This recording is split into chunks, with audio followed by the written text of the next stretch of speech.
outscored even Einstein. He doesn't look like what you'd expect from someone with one of the highest IQ scores in the world. At first glance, Chris Langan seems more like someone you'd see unloading hay bales or guarding a nightclub door. Broad shoulders, square jaw, piercing stare. But behind that tough exterior is a mind that tests off the charts, somewhere between 195 and 210. That's well beyond Einstein territory. So why isn't he a household name in science? Why hasn't he built an empire of patents, or founded a tech giant? The answer is a lot more complicated than just bad luck. Chris was already reading by the age of 3. By age 4, he was reportedly asking philosophical questions that would make adults stop in their tracks. He taught himself calculus, physics, Latin, and Greek, all before he ever saw a college classroom. Teachers often didn't know what to do with him. Some thought he was making things up, others just ignored him altogether. Being brilliant didn't win him any favors. At night he broke up bar fights. By day he developed his own theories about the nature of the universe. He called it the Cognitive Theoretic Model of the Universe, or CTMU. Some say it's pure brilliance, others struggle to make sense of it. The point is, he never stopped thinking. Today he lives on a horse ranch in Missouri with his wife, far from the halls of Harvard or MIT. He still writes, still thinks, still challenges the world from a distance. He doesn't chase recognition, and he definitely doesn't chase wealth. You might expect someone with that level of intelligence to be publishing papers, winning awards, or speaking at global conferences. But Chris Langan built a life on his own terms. Far from fame, far from fortune. This is the kind of guy who rewrites physics while feeding animals in the morning. A man whose brain could compete with entire faculties of scientists, yet you'll never find him in a university lecture hall. It raises the question, what does society really reward? Brilliance or conformity? Because if intelligence alone were enough, this man would have been running a space program by now. Instead, he's more known for breaking up bar fights than breaking scientific ground. And here's the twist, he's fine with it. He's not bitter. In fact, he thinks the academic world is too rigid to handle original ideas like his. Whether he's right or not, one thing is clear.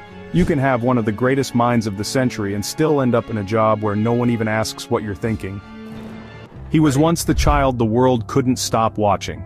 The boy who, at just 11 years old, walked through the gates of Harvard, while others his age were still learning basic arithmetic. William James Sidis wasn't just gifted, he was operating on a level no one could understand. Experts guessed his IQ was somewhere around 250 to 300. That's not just higher than Einstein or Hawking, that's in a category of its own.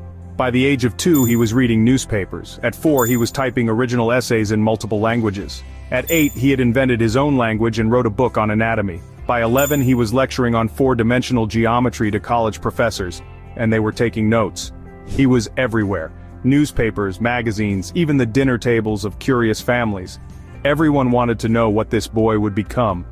But instead of turning into the next great physicist or philosopher, he disappeared. And not in the mysterious cloak and dagger kind of way, he just quietly stepped away from everything. Sidis hated fame. He hated how people treated him like a sideshow. Teachers didn't know what to do with him.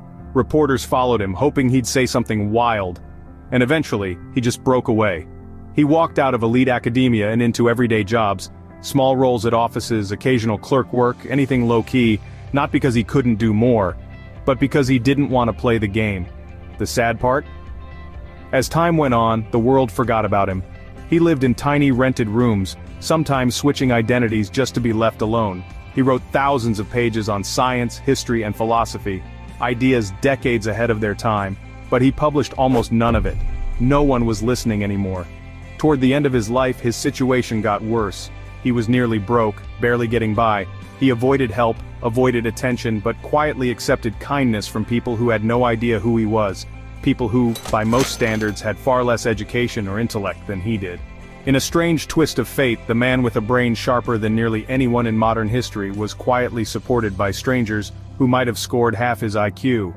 He didn't complain, he just kept to himself, walking the streets in worn clothes, living in cheap rooms surrounded by notes no one would read. To the outside world, he looked like any other man just trying to get through the day. But inside that mind, still galaxies of thought, theories and ideas that the world simply never caught up with. William James Sidis wasn't a failure. He was someone who tried to live by his own rules in a world that rewards conformity over brilliance. His story isn't just shocking. It makes you question how many minds like his have quietly disappeared, simply because they didn't fit into a system built for mediocrity. If someone told you that one of the smartest people alive once worked as a nightclub doorman, stripped on camera and wrote for the Jimmy Kimmel Show, you'd probably think it was a joke. But it's not. That's Rick Rosner, a man with an IQ officially measured at 192, ranking him among the highest ever recorded. Yet instead of lecturing at top universities or running tech companies, he's spent most of his life doing the exact opposite of what you'd expect from someone with a mind like his. Rosner's life looks more like a bizarre comedy script than a scientific resume. In high school, he was so obsessed with perfecting his GPA that he faked his identity and re-enrolled under a new name multiple times, just to get better grades. He was already smarter than most of his teachers, but he wanted the numbers to prove it. That extreme approach to academic perfection, it didn't exactly translate into a high-paying career. Despite scoring off the charts on IQ tests, including some of the world's hardest, Rosner never pursued a traditional path. Instead, he took jobs most high IQ individuals wouldn't even consider. Bouncer, waiter, roller skating waiter, writer for late-night television. But here's the twist. Rick Rosner doesn't regret a thing. He says his odd job choices gave him time to think. Time to develop his own theories about the universe, consciousness, and the nature of reality, ideas he's still working on today. He spends hours each day writing and calculating, sometimes more than 20 hours straight. According to him, sleep is optional. Productivity isn't. You'd think someone like this would be published in scientific journals or leading a think tank. Instead, he's best known for magazine interviews, game shows, and appearances on quirky lists of weird geniuses. Despite his brilliant mind, he never quite cracked the system that rewards traditional success. There's a moment where it really clicks, where you realize this isn't just a story about intelligence, it's about how intelligence doesn't always come wrapped in the right packaging. Rick Rosner could probably outthink most engineers, yet the world mostly knows him for being the naked genius or the smart guy who lost on TV. And still, he keeps going, researching physics, rewriting reality, publishing dense scientific theories on obscure forums. Some see him as eccentric. Others think he's wasting his potential. But Rosner doesn't seem to care. He's chosen a path that makes sense to him. One where trivia shows, late-night jobs, and physics papers somehow all exist in the same timeline. And maybe that's the most surprising part of all. One of the smartest people in the world lives in a way that no one would expect. Because that's exactly what gives him the freedom to think the way he does. Paul Erdos didn't own a house, or a car, or even a permanent mailing address. He traveled from one place to another, carrying nothing but a suitcase, a notebook, and a mind that could solve math problems faster than most computers. With over 1,500 published papers, the most of any mathematician in history, Erdos practically lived in the pages of academic journals. But in real life, he slept on couches. This man wasn't just intelligent, he was a walking math machine. His entire existence revolved around numbers, proofs, equations. While most people build careers, families, and homes, Erdos built a legacy out of pure collaboration. He would show up at a colleague's door, unannounced, and say, "My brain is open." That was his way of starting a math session. No small talk, no pleasantries.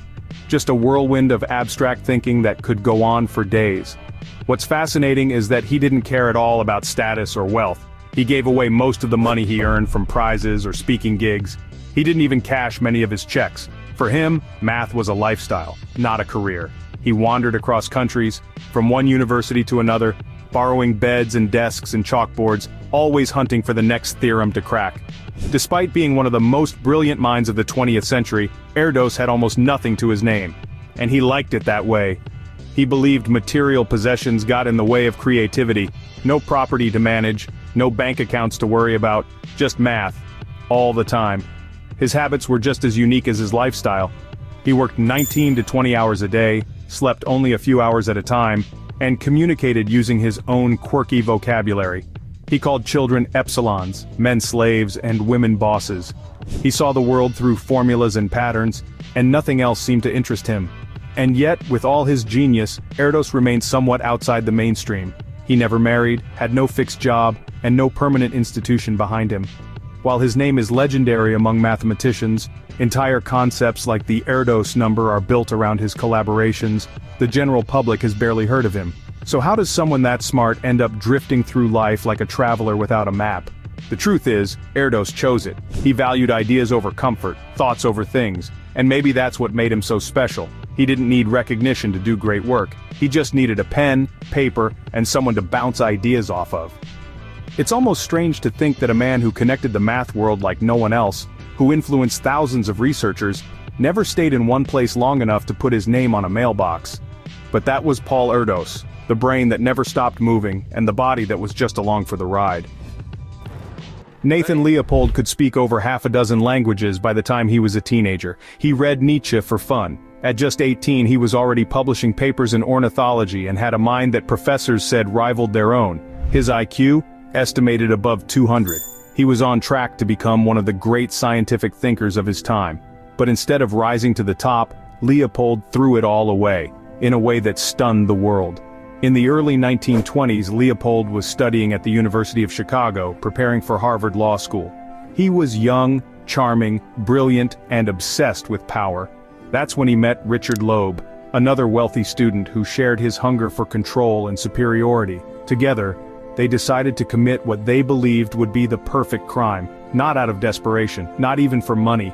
They wanted to prove they could outsmart everyone, including the police. The plan? Kidnap a teenager, collect ransom, and then disappear without a trace. But it all fell apart. They left behind a pair of glasses, which led investigators straight to them.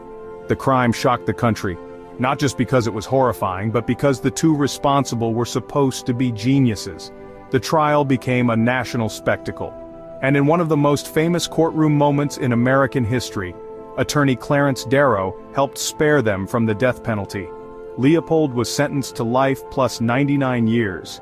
His fall from brilliance to infamy was complete.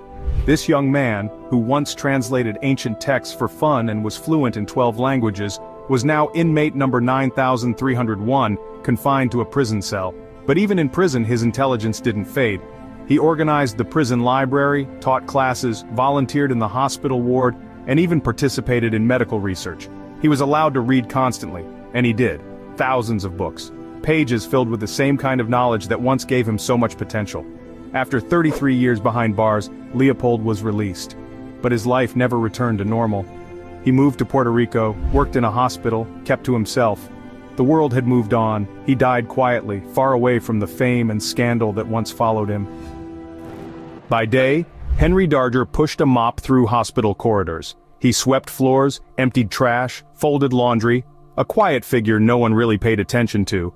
Just another janitor in worn clothes with a faraway stare. But when he returned to his tiny one-room apartment, something completely different came to life. Because Henry Darger was living in an entire world of his own creation.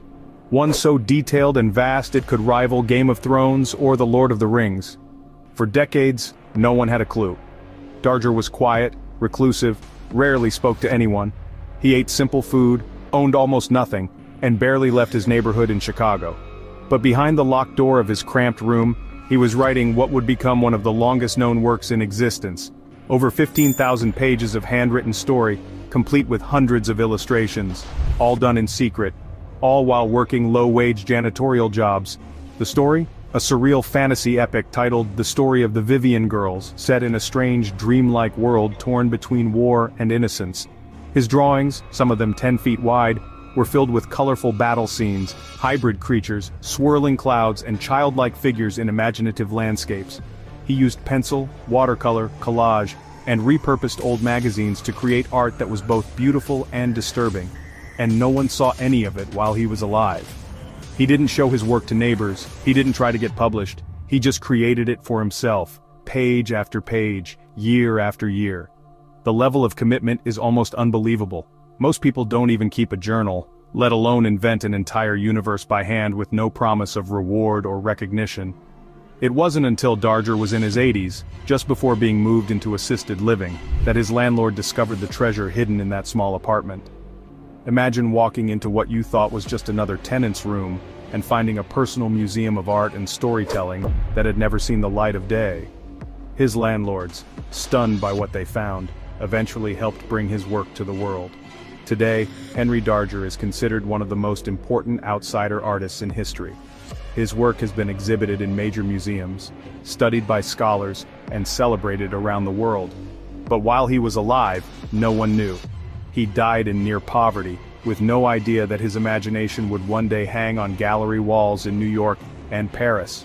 What makes his story so gripping isn't just the contrast between his day job and his secret world, it's the mystery of how someone with no formal art training, no access to influence and no encouragement still built something that massive and detailed, completely alone. Henry Darger proves that genius doesn't always come with spotlights or applause. Sometimes it lives behind closed doors, silent, persistent, and overlooked. Until one day the world finally opens the door and sees what was there all along. George Dantzig showed up late to class. That's how his story begins. He rushed into his statistics lecture, saw 2 math problems on the blackboard, copied them down, and assumed they were homework. They looked tough, but he took them home and worked on them for days. A few weeks later his professor showed up at his door, wide-eyed, stunned. The homework wasn't homework at all. They were 2 of the most famous unsolved problems in statistical theory.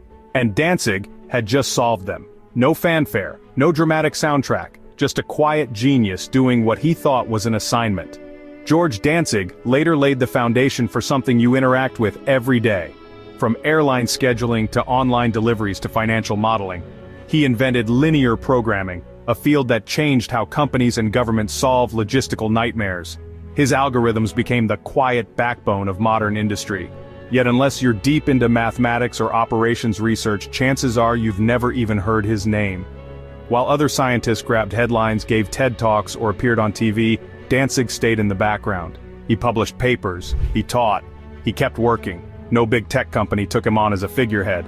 No social media platform celebrated him with flashy quotes. Instead, his life's work got baked into the systems running behind the scenes. Critical, brilliant, and practically invisible. He wasn't a recluse. He just didn't chase fame. And the world didn't chase him either.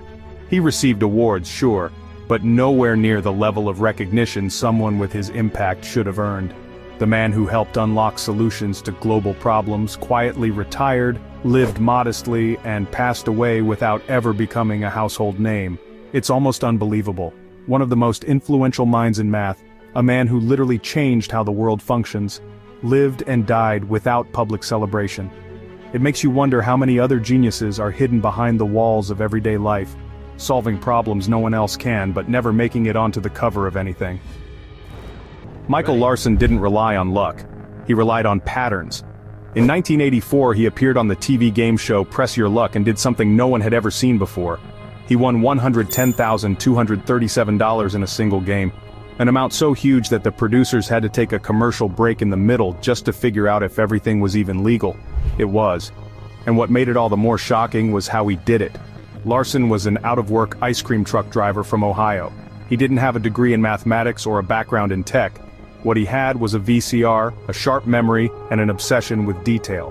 Watching the show from home, he noticed the flashing game board, which was supposed to be random, actually repeated a set of patterns. He recorded episodes, slowed them down frame by frame, and memorized the safe spots. When his turn came, he didn't miss.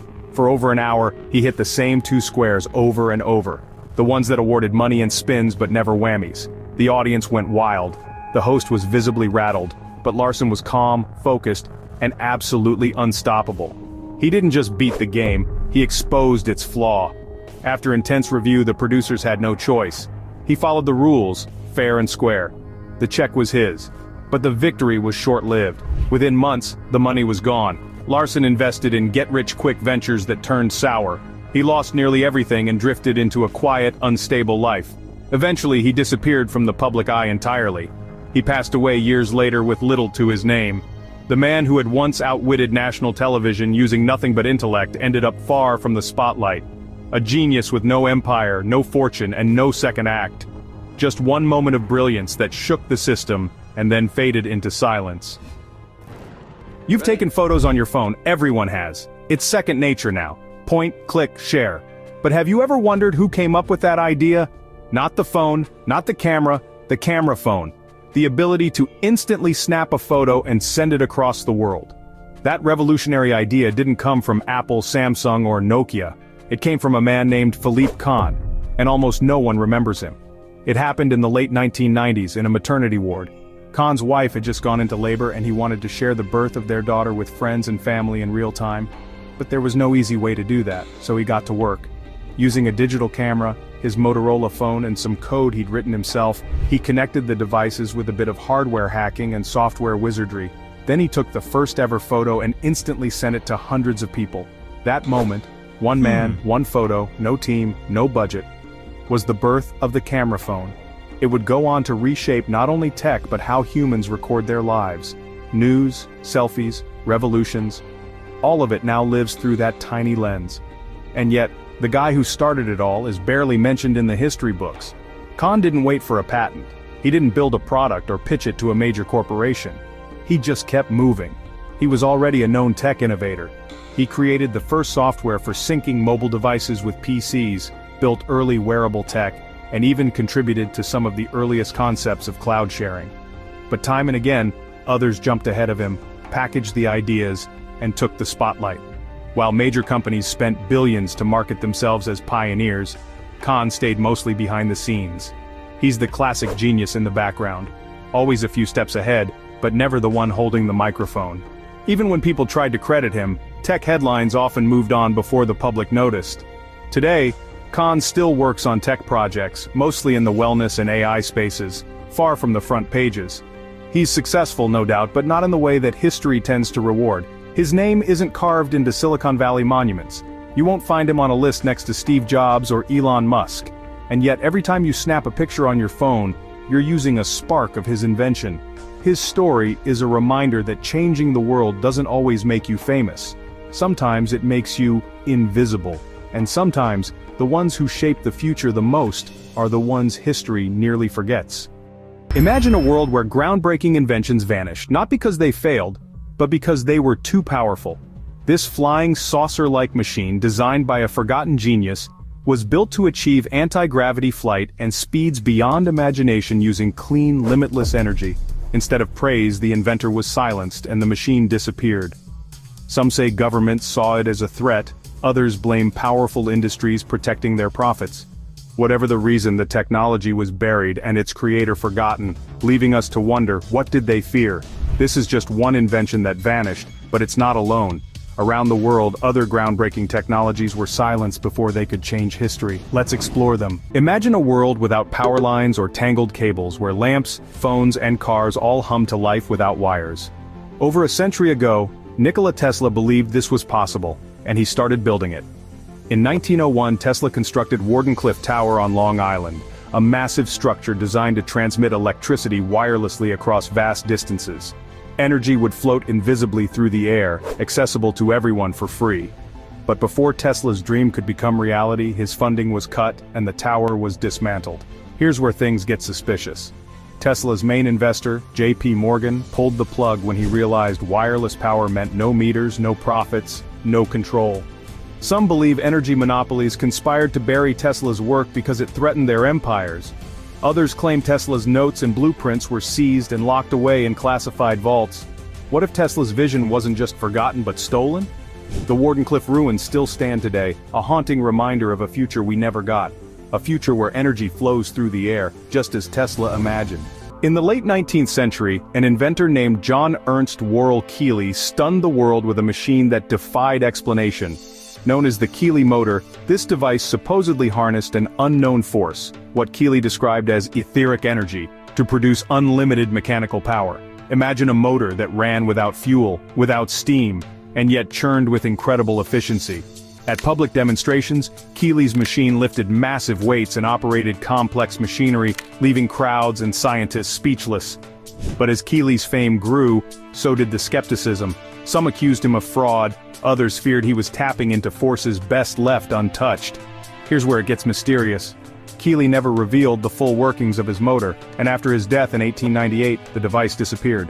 Some say powerful industries, oil, coal, and manufacturing, saw his invention as a threat and moved swiftly to suppress it. Was Keely a genius whose discovery was too dangerous for the world, or just a brilliant showman? One thing is certain, the Keely motor vanished, and with it the promise of clean, limitless energy that could have reshaped history. Fast forward to the 20th century, and the story takes a familiar turn. In the 1970s, a man named Stanley Meyer developed an engine that could run on water. That's right, water. Meyer's technology split water molecules into hydrogen and oxygen using electrolysis, creating a fuel-efficient system where cars could drive hundreds of miles on a single gallon of water. The implications were earth-shattering. No gasoline, no emissions, no dependence on oil. Meyer demonstrated his water fuel cell to investors and the media, and his claims sparked both excitement and skepticism. But just as his breakthrough started gaining momentum, things turned dark. Meyer died suddenly in 1998, allegedly after a meeting with investors. Officially, it was ruled a brain aneurysm, but his brother swore Meyer had been poisoned. The fuel cell disappeared, and critics called it a scam. But what if it wasn't?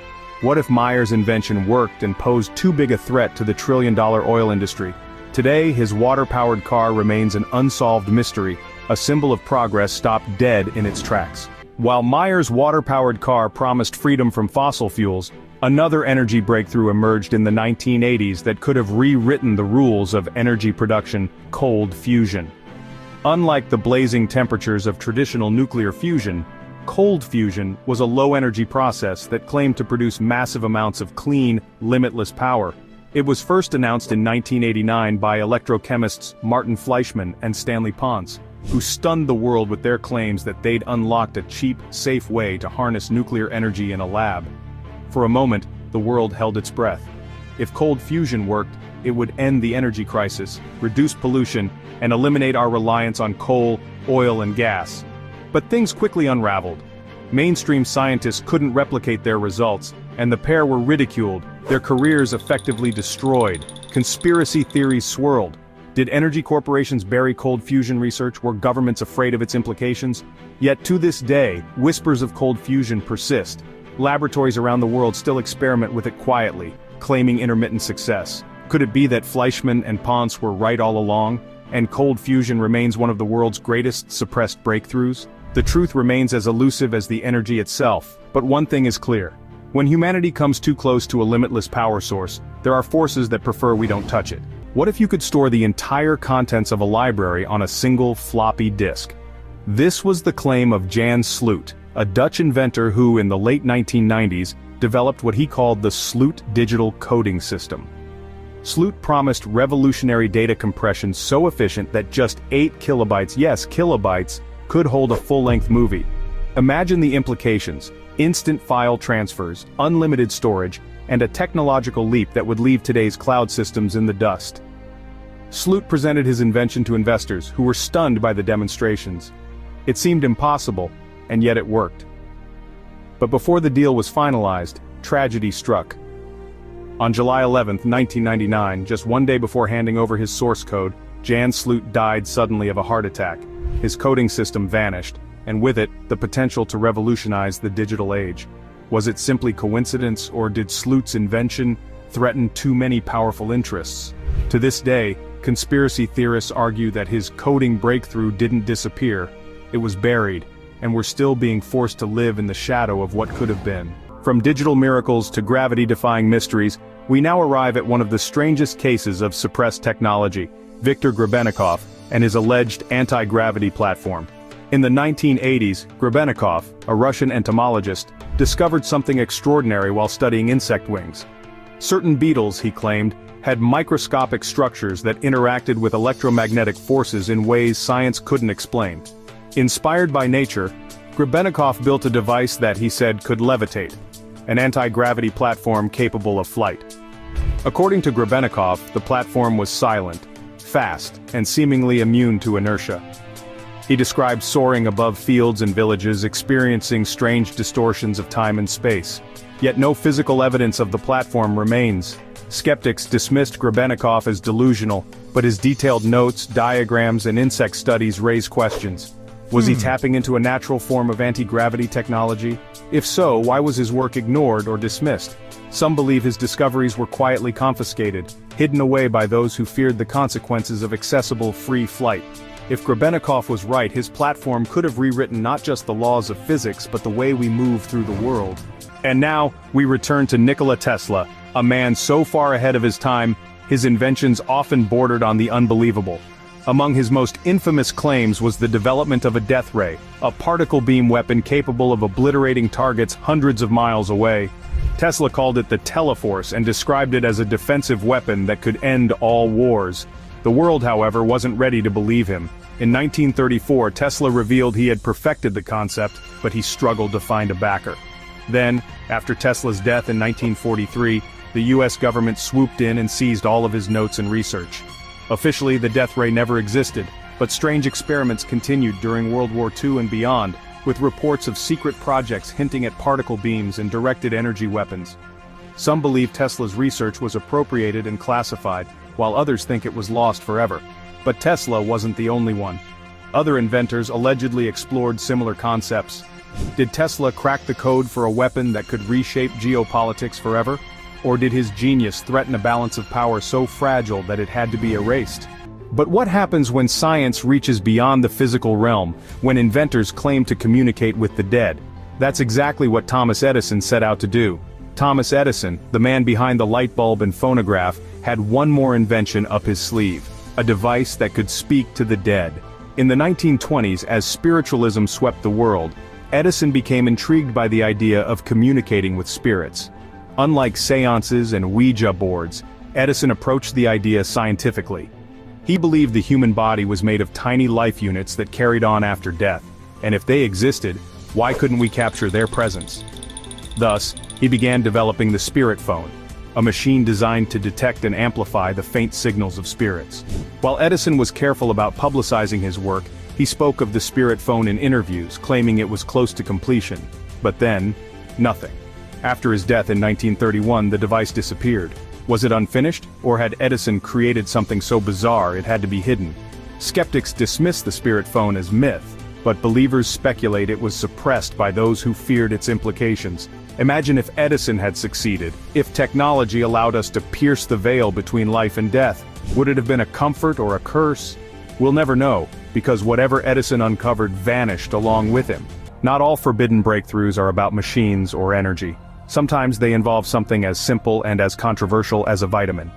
Two-time Nobel Prize winner Dr. Linus Pauling believed that high doses of vitamin C could treat cancer, boost immunity, and even extend life.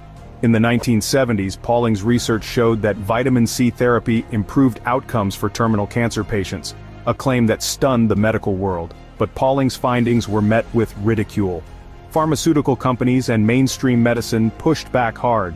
After all, if a cheap, widely available vitamin could combat cancer, where did that leave the multi-billion-dollar chemotherapy industry? Clinical studies appeared, seemingly debunking his work, and Pauling's reputation as a scientist suffered. Yet many independent researchers and patients still swear by vitamin C therapy, and modern studies hint at its potential. Was Pauling onto something revolutionary? Or was his work buried to protect the profit-driven status quo? To this day, the debate rages on. It's a reminder that sometimes the simplest cures are the hardest to accept. And then there's Dr. Royal Rife, a man whose invention was so groundbreaking it might have changed medicine forever, if it hadn't been silenced. In the 1930s, Rife developed a machine that used specific frequencies to destroy cancer cells. At the heart of his work was the Rife microscope, a device that could magnify cells far beyond what was thought possible, allowing Rife to observe viruses and bacteria. He discovered that by tuning his machine to precise frequencies, he could shatter pathogens, much like an opera singer breaking glass. Rife's early trials reportedly cured patients with advanced cancer. Word spread, and in 1934, a group of doctors observed his success. But soon after, everything fell apart.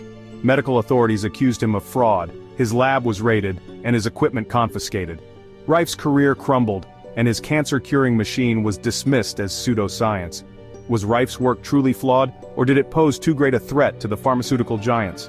Today, Rife's technology has resurfaced in alternative medicine, but the question remains, was his invention a miracle, suppressed before it could save lives? Water covers 71% of our planet, yet billions of people face water scarcity every day. Why? Because most of Earth's water is trapped in oceans, salty, undrinkable, and seemingly useless. But what if there were a technology that could turn seawater into fresh, clean drinking water without massive costs or energy consumption? Rumors persist of a free energy water desalination system invented decades ago that promised to solve the global water crisis. Using minimal energy, often pulled directly from renewable sources, this system reportedly used advanced methods like electromagnetic resonance or solar hydrogen processes to purify water instantly. So why isn't it being used today? According to some researchers, the technology was quietly suppressed. The ability to generate fresh water on a large scale, for free or next to nothing, would undermine entire industries. Bottled water corporations, energy providers, and governments that profit from scarcity. Imagine if every village, town, or home could access unlimited clean water straight from the sea or even the atmosphere. No more droughts, no more profits from desperation. Some claim prototypes exist but are locked away in labs or hidden by those who fear its consequences. The truth remains elusive, but one thing is certain. If such a breakthrough exists, it could reshape life on Earth as we know it. While modern science chases answers, ancient civilizations may have cracked secrets we still don't understand. Enter the concept of pyramid power, the idea that the geometric precision of pyramids can harness and amplify energy. It sounds like science fiction, but reports dating back centuries suggest that pyramid structures exhibit bizarre properties. Sharpening razor blades, preserving food, accelerating plant growth, even mummifying organic material, all claimed effects of pyramid energy. Some researchers believe the Great Pyramids of Egypt were more than tombs. They were giant energy generators, harnessing electromagnetic fields from the Earth itself. In the 20th century, inventors began experimenting with pyramid replicas and claimed remarkable results. Soviet scientists in the 1970s studied pyramid structures and recorded odd phenomena: increased electrical charges, changes in atmospheric ionization, and even health benefits in animals exposed to the pyramids. But as interest grew, mainstream science dismissed it as pseudoscience, and funding for further studies evaporated. Could it be that the ancients stumbled upon a form of free energy hidden in geometry, a force we've yet to understand? If so, were the pyramids the ultimate lost power plants of humanity, their secrets buried under sand, stone, and time? No one understood the raw power of vibration better than Nikola Tesla. In the 1890s, he created a device no bigger than a shoebox, the mechanical oscillator. This simple-looking invention produced precise vibrations that Tesla believed could power machinery, transmit energy, and even influence the Earth itself. Tesla claimed that, during one test, he accidentally triggered small earthquakes in New York City. The oscillator shook his lab, rattled windows in nearby buildings, and sent him scrambling to smash the machine with a hammer before it caused more damage. But Tesla wasn't just playing with tremors. He believed his oscillator could unlock the planet's natural resonance and harness it for energy.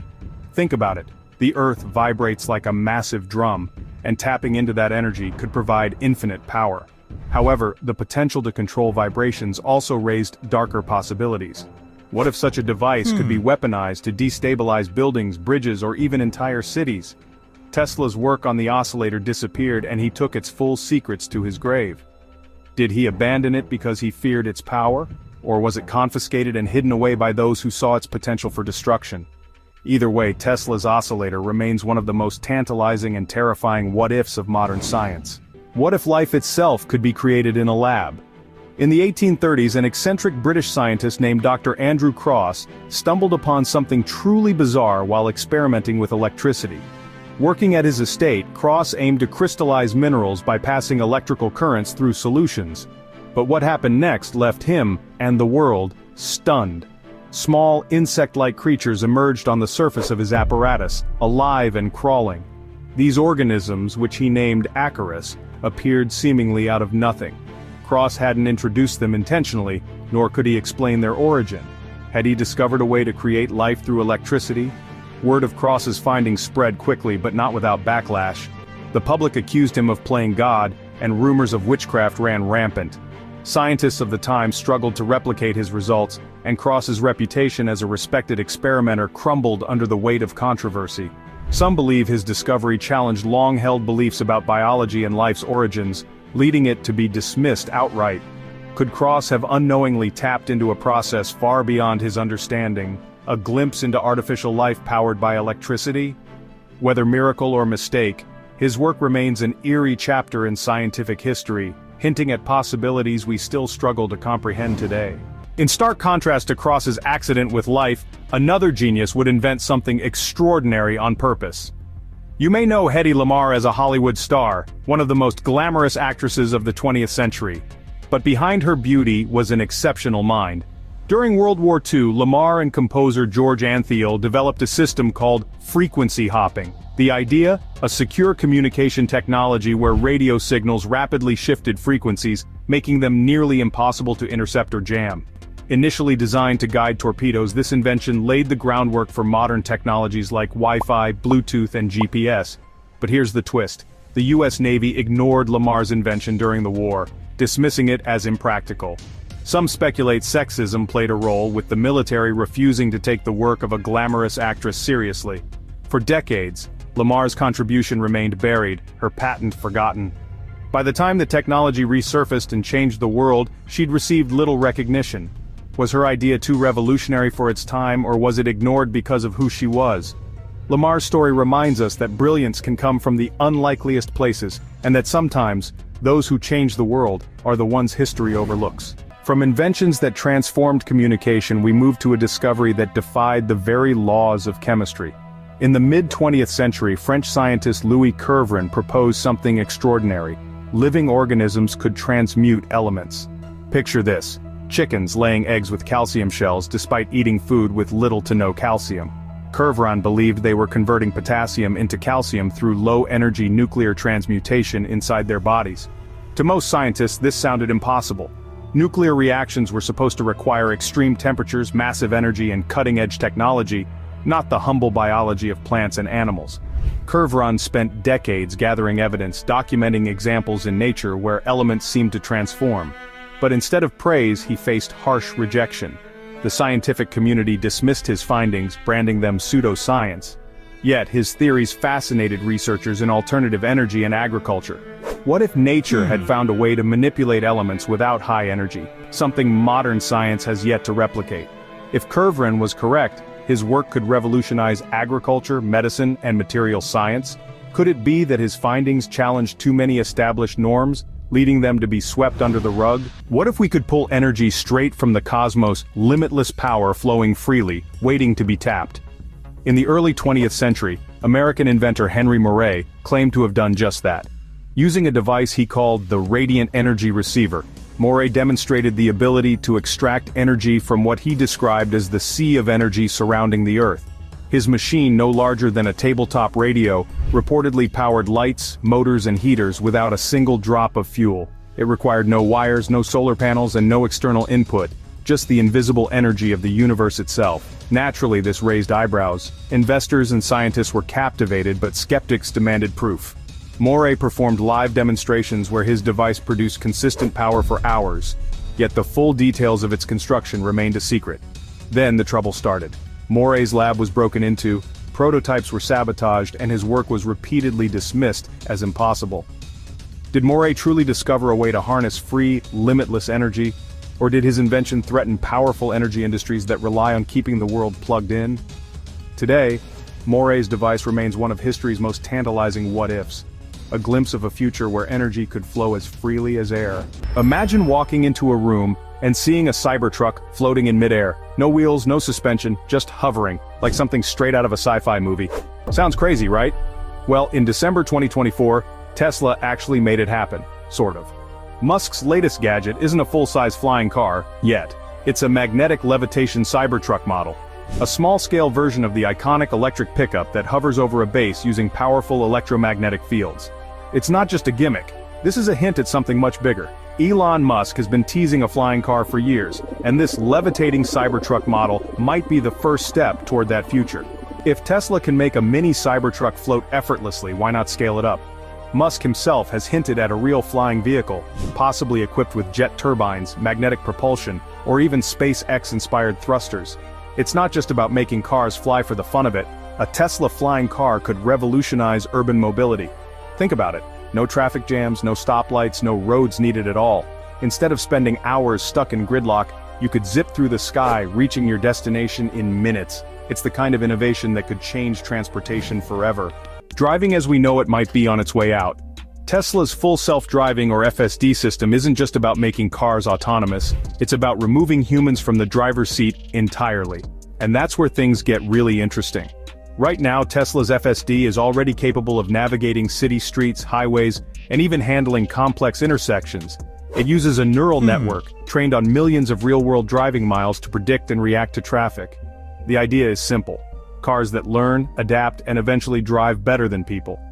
No distractions, no fatigue, just pure machine efficiency. But the real game-changer? Tesla's upcoming robo-taxi fleet. Musk has been planning a network of self-driving taxis that could eliminate the need for personal car ownership. Instead of buying a car, you'd just summon a Tesla whenever you need one, and it would drive itself to your location. That means cheaper rides, fewer accidents, and no more sitting behind the wheel. Of course, there are obstacles, regulations, software improvements, and public trust. But if Tesla pulls this off, human-driven taxis and ride-sharing services could become obsolete. This is more than just a new feature. It's a glimpse into a world where car ownership might not even make sense anymore. And speaking of making cars disappear from the roads, what if, instead of flying, they went underground? If Musk doesn't get cars into the air, he'll take them underground instead. The Boring Company is working on a high-speed tunnel network that could make city traffic completely irrelevant. The idea sounds simple: dig tunnels, move cars faster, avoid traffic.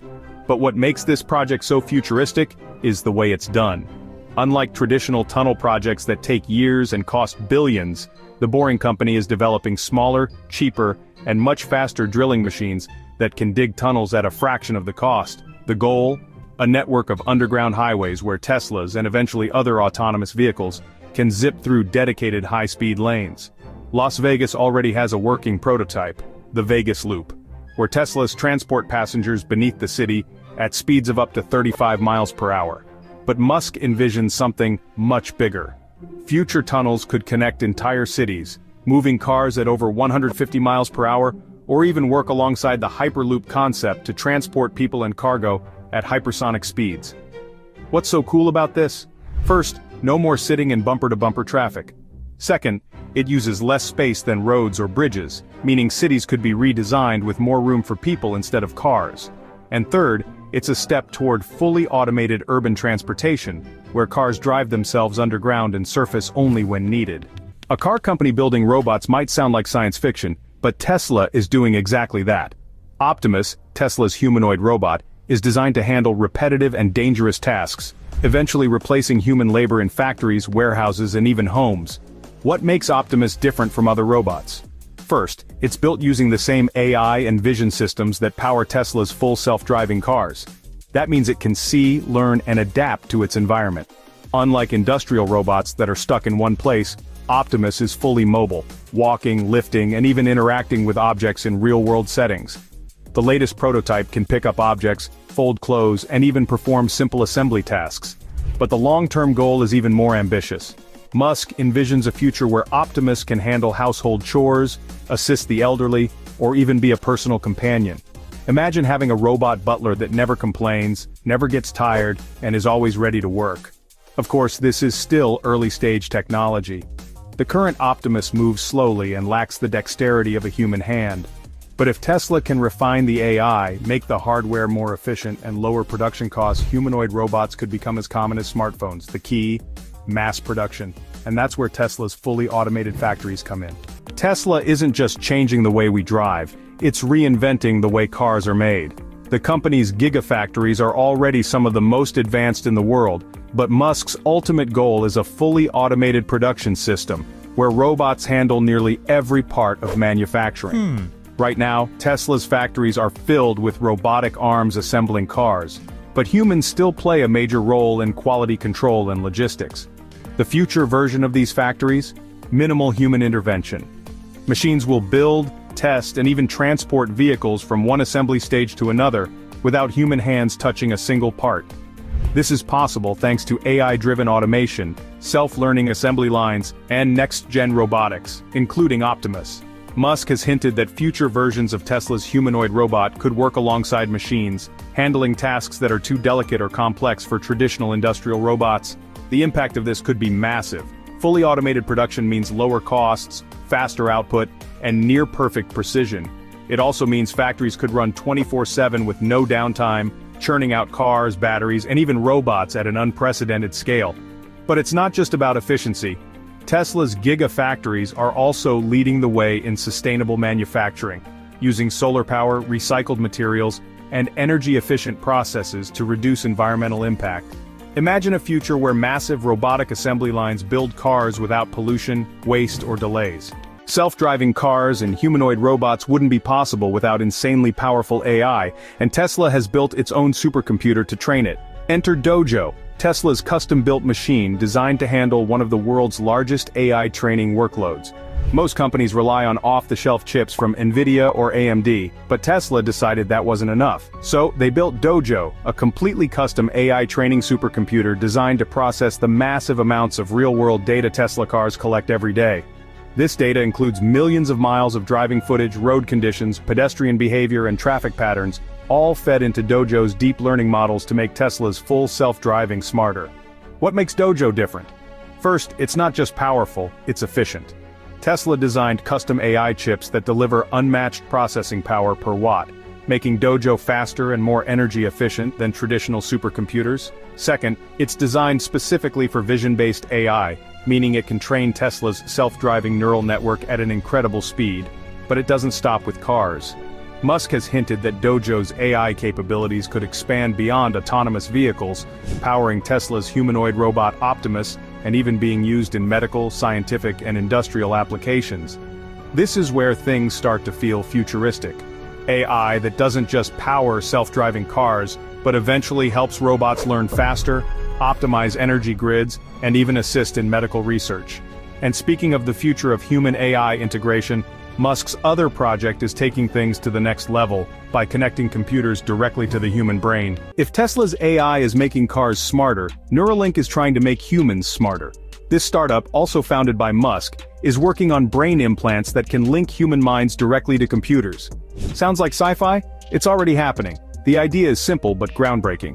A tiny chip implanted in the brain can read, interpret, and even stimulate neural activity.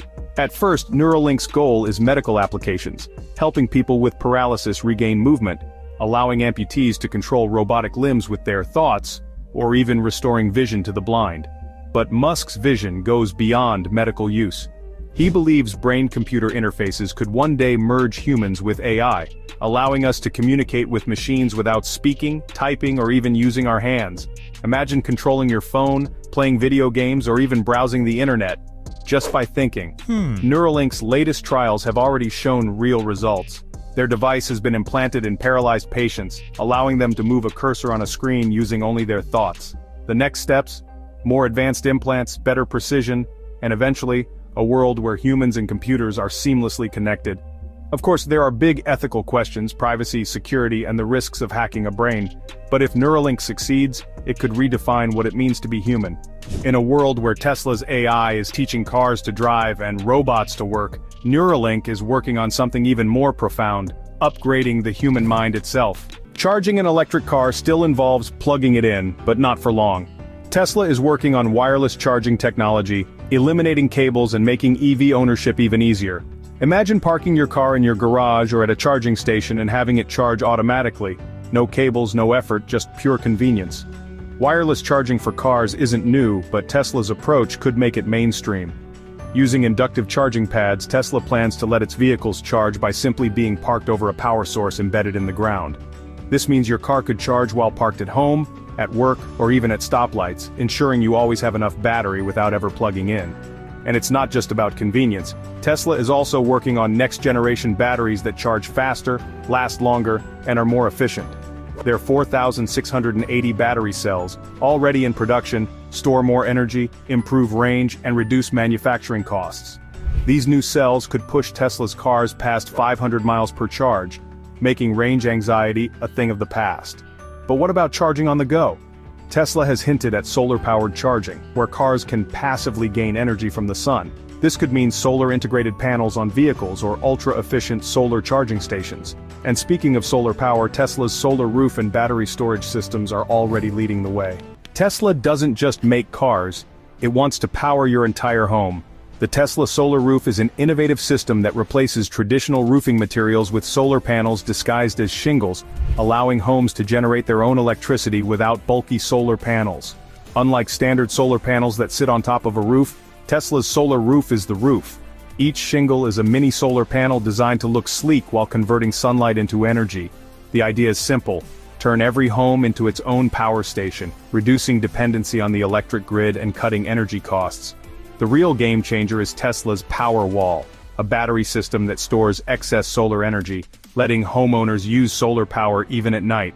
This means complete energy independence, no blackouts, no spikes in electricity prices, and no reliance on fossil fuels. Tesla's solar technology isn't just for houses, it's being scaled for businesses, factories, and even entire power grids. With solar panels, battery storage, and AI-driven energy management, Tesla aims to revolutionize how we produce and consume electricity. The combination of wireless car charging, next-gen batteries, and solar-powered homes could lead to a future where energy is clean, free, and available everywhere. A world where your car, house, and even city run on pure sunlight and stored energy, without ever needing a gas station or a power plant. And Tesla is working to make that future happen sooner than you think. Tesla's tech is changing the world, but it's not the only game in town. From holograms to new energy breakthroughs and other mind-blowing inventions not made by Elon Musk. What's next? You're about to find out. Screens might be on their way out. Holograms and AR are turning digital content into something you can interact with in mid-air. Companies like Microsoft, Magic Leap, and Lightfield Lab are developing ultra-realistic three-dimensional projections that don't need VR headsets or glasses. Imagine video calls where people appear right in front of you, product ads floating in the air, or digital assistants you can see and touch. Medical students are already using AR to study anatomy on virtual human models, while architects design buildings with life-size holograms before laying a single brick. But it's not just about visuals. Holograms could replace keyboards, monitors, even TVs. Instead of carrying a laptop, you might project a full workspace from your pocket. And as this tech improves, it might feel as natural as using a smartphone, just without the screen. While electric cars get all the hype, hydrogen might be the real game changer. Unlike batteries, hydrogen fuel cells refuel in minutes and provide a longer range. That's why companies like Toyota, Hyundai, and Honda are pushing hydrogen-powered cars, while Airbus is developing zero-emission hydrogen jets. The concept is simple. Hydrogen is converted into electricity, and the only byproduct is water. No emissions, no long charging times. Trucks, buses, and even trains are starting to adopt this tech, solving one of the biggest issues with electric vehicles: charging infrastructure for long-distance travel. The biggest challenge? Hydrogen production is still expensive and refueling stations are rare. But with new ways to generate hydrogen from renewable sources, this technology could power not just cars, but entire cities. And speaking of changing industries, even food is getting a futuristic upgrade. Meat without animals. Sounds weird? It's already here. Companies like Upside Foods, Wildtype, and Good Meat are growing real chicken, beef, and even fish from cells in a lab. No farms, no slaughterhouses, just pure protein without the environmental cost. This isn't fake meat, it's biologically the same as traditional meat, but grown in bioreactors instead of inside animals. The result? Clean, antibiotic-free protein with a fraction of the land and water use. Singapore was the first country to approve lab-grown chicken, and the US is now allowing limited sales. If production scales up, this could completely change how food is made. Imagine burgers, steaks, and sushi that taste the same, but don't require mass farming. Whether it's a sustainable breakthrough or just a luxury food trend, one thing is clear. The way we eat is about to change forever. Farming is moving upward, literally. Instead of sprawling fields, food is now being grown in high-tech, stacked layers inside urban warehouses. These vertical farms use LED lighting, hydroponics, and AI to grow crops faster, with 90% less water and no pesticides. Companies like Plenty, Aero Farms, and Bowery Farming are leading the way, turning abandoned buildings into automated food factories. AI controls light, temperature, and nutrients, ensuring optimal growth without unpredictable weather or soil issues. Tomatoes, leafy greens, and even strawberries are thriving under these perfect conditions. This isn't just about convenience. Vertical farming could help feed cities without long supply chains, reduce food waste, and even grow fresh produce in deserts or space stations. And speaking of the future of transportation, food won't be the only thing soaring. Flying taxis are on the way too. Traffic jams might become a thing of the past. Electric vertical takeoff and landing, or eVTOL aircraft, promise to turn gridlocked commutes into quick, quiet flights. Companies like Joby Aviation, Archer, and Lilium are already testing air taxis that take off like helicopters but fly as efficiently as planes. Unlike traditional aircraft, EVTOLs are fully electric, producing zero emissions and minimal noise. They could transform short-distance travel, taking passengers from downtown to the airport in minutes instead of hours. Some models are designed for personal use, meaning the dream of a flying car is closer than ever. The biggest challenge? Air traffic control and battery efficiency. But as cities adapt and technology improves, flying vehicles could be as common as ride shares. Of course, powering all these futuristic machines requires a revolution in energy, and that's where fusion power comes in. Imagine unlimited clean energy. No fossil fuels, no radioactive waste, just pure power. That's the promise of nuclear fusion, a process that mimics the sun's way of producing energy. Scientists have spent decades chasing this breakthrough, and now it's closer than ever. Projects like ITER, Commonwealth Fusion Systems, and Helion Energy are developing reactors that can sustain fusion long enough to generate electricity. Unlike traditional nuclear power, fusion doesn't create harmful waste and can't cause meltdowns. A single glass of water could provide enough fuel to power a home for a lifetime. The challenge? Sustaining the extreme heat needed for fusion reactions. But with recent breakthroughs in supermagnets and plasma control, commercial fusion power plants could arrive within the next 2 decades. When they do, cheap, limitless energy could change everything, from the way we power cities to the way we fuel electric aircraft and high-tech farms. Building a house usually takes months, sometimes years, but 3D printing is flipping the script. Massive robotic arms layer concrete, clay, or even biodegradable materials to create entire homes from scratch, cutting labor costs, material waste, and build time. A house that once took half a year to construct, now it can be printed in just days. Companies like Icon, Mighty Buildings, and Cobot are leading the charge, designing affordable, durable, and customizable homes.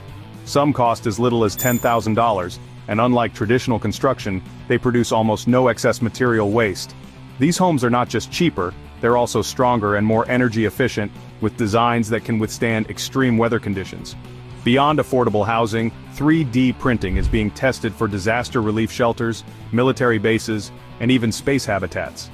NASA is already working on 3D printed structures for Mars, meaning this technology could one day build homes on other planets.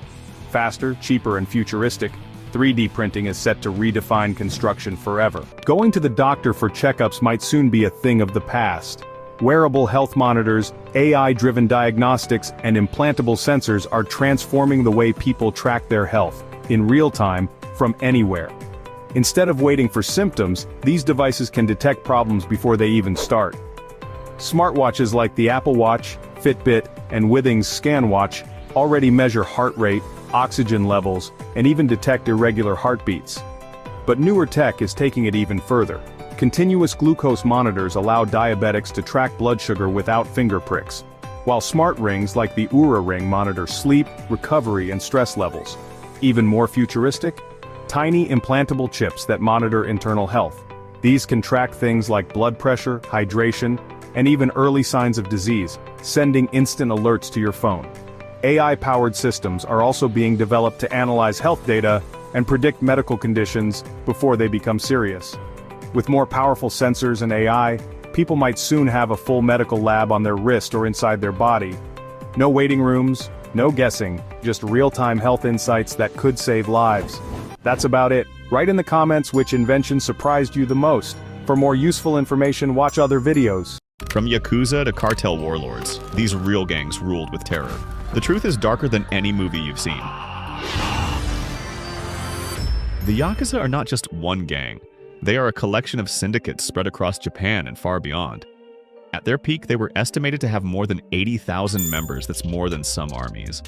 What makes them especially terrifying isn't just their numbers or the scale of their operations, but the way they blend centuries-old rituals with cold, calculated control over black markets, illegal gambling protection rackets, and yes, even certain political and corporate ties.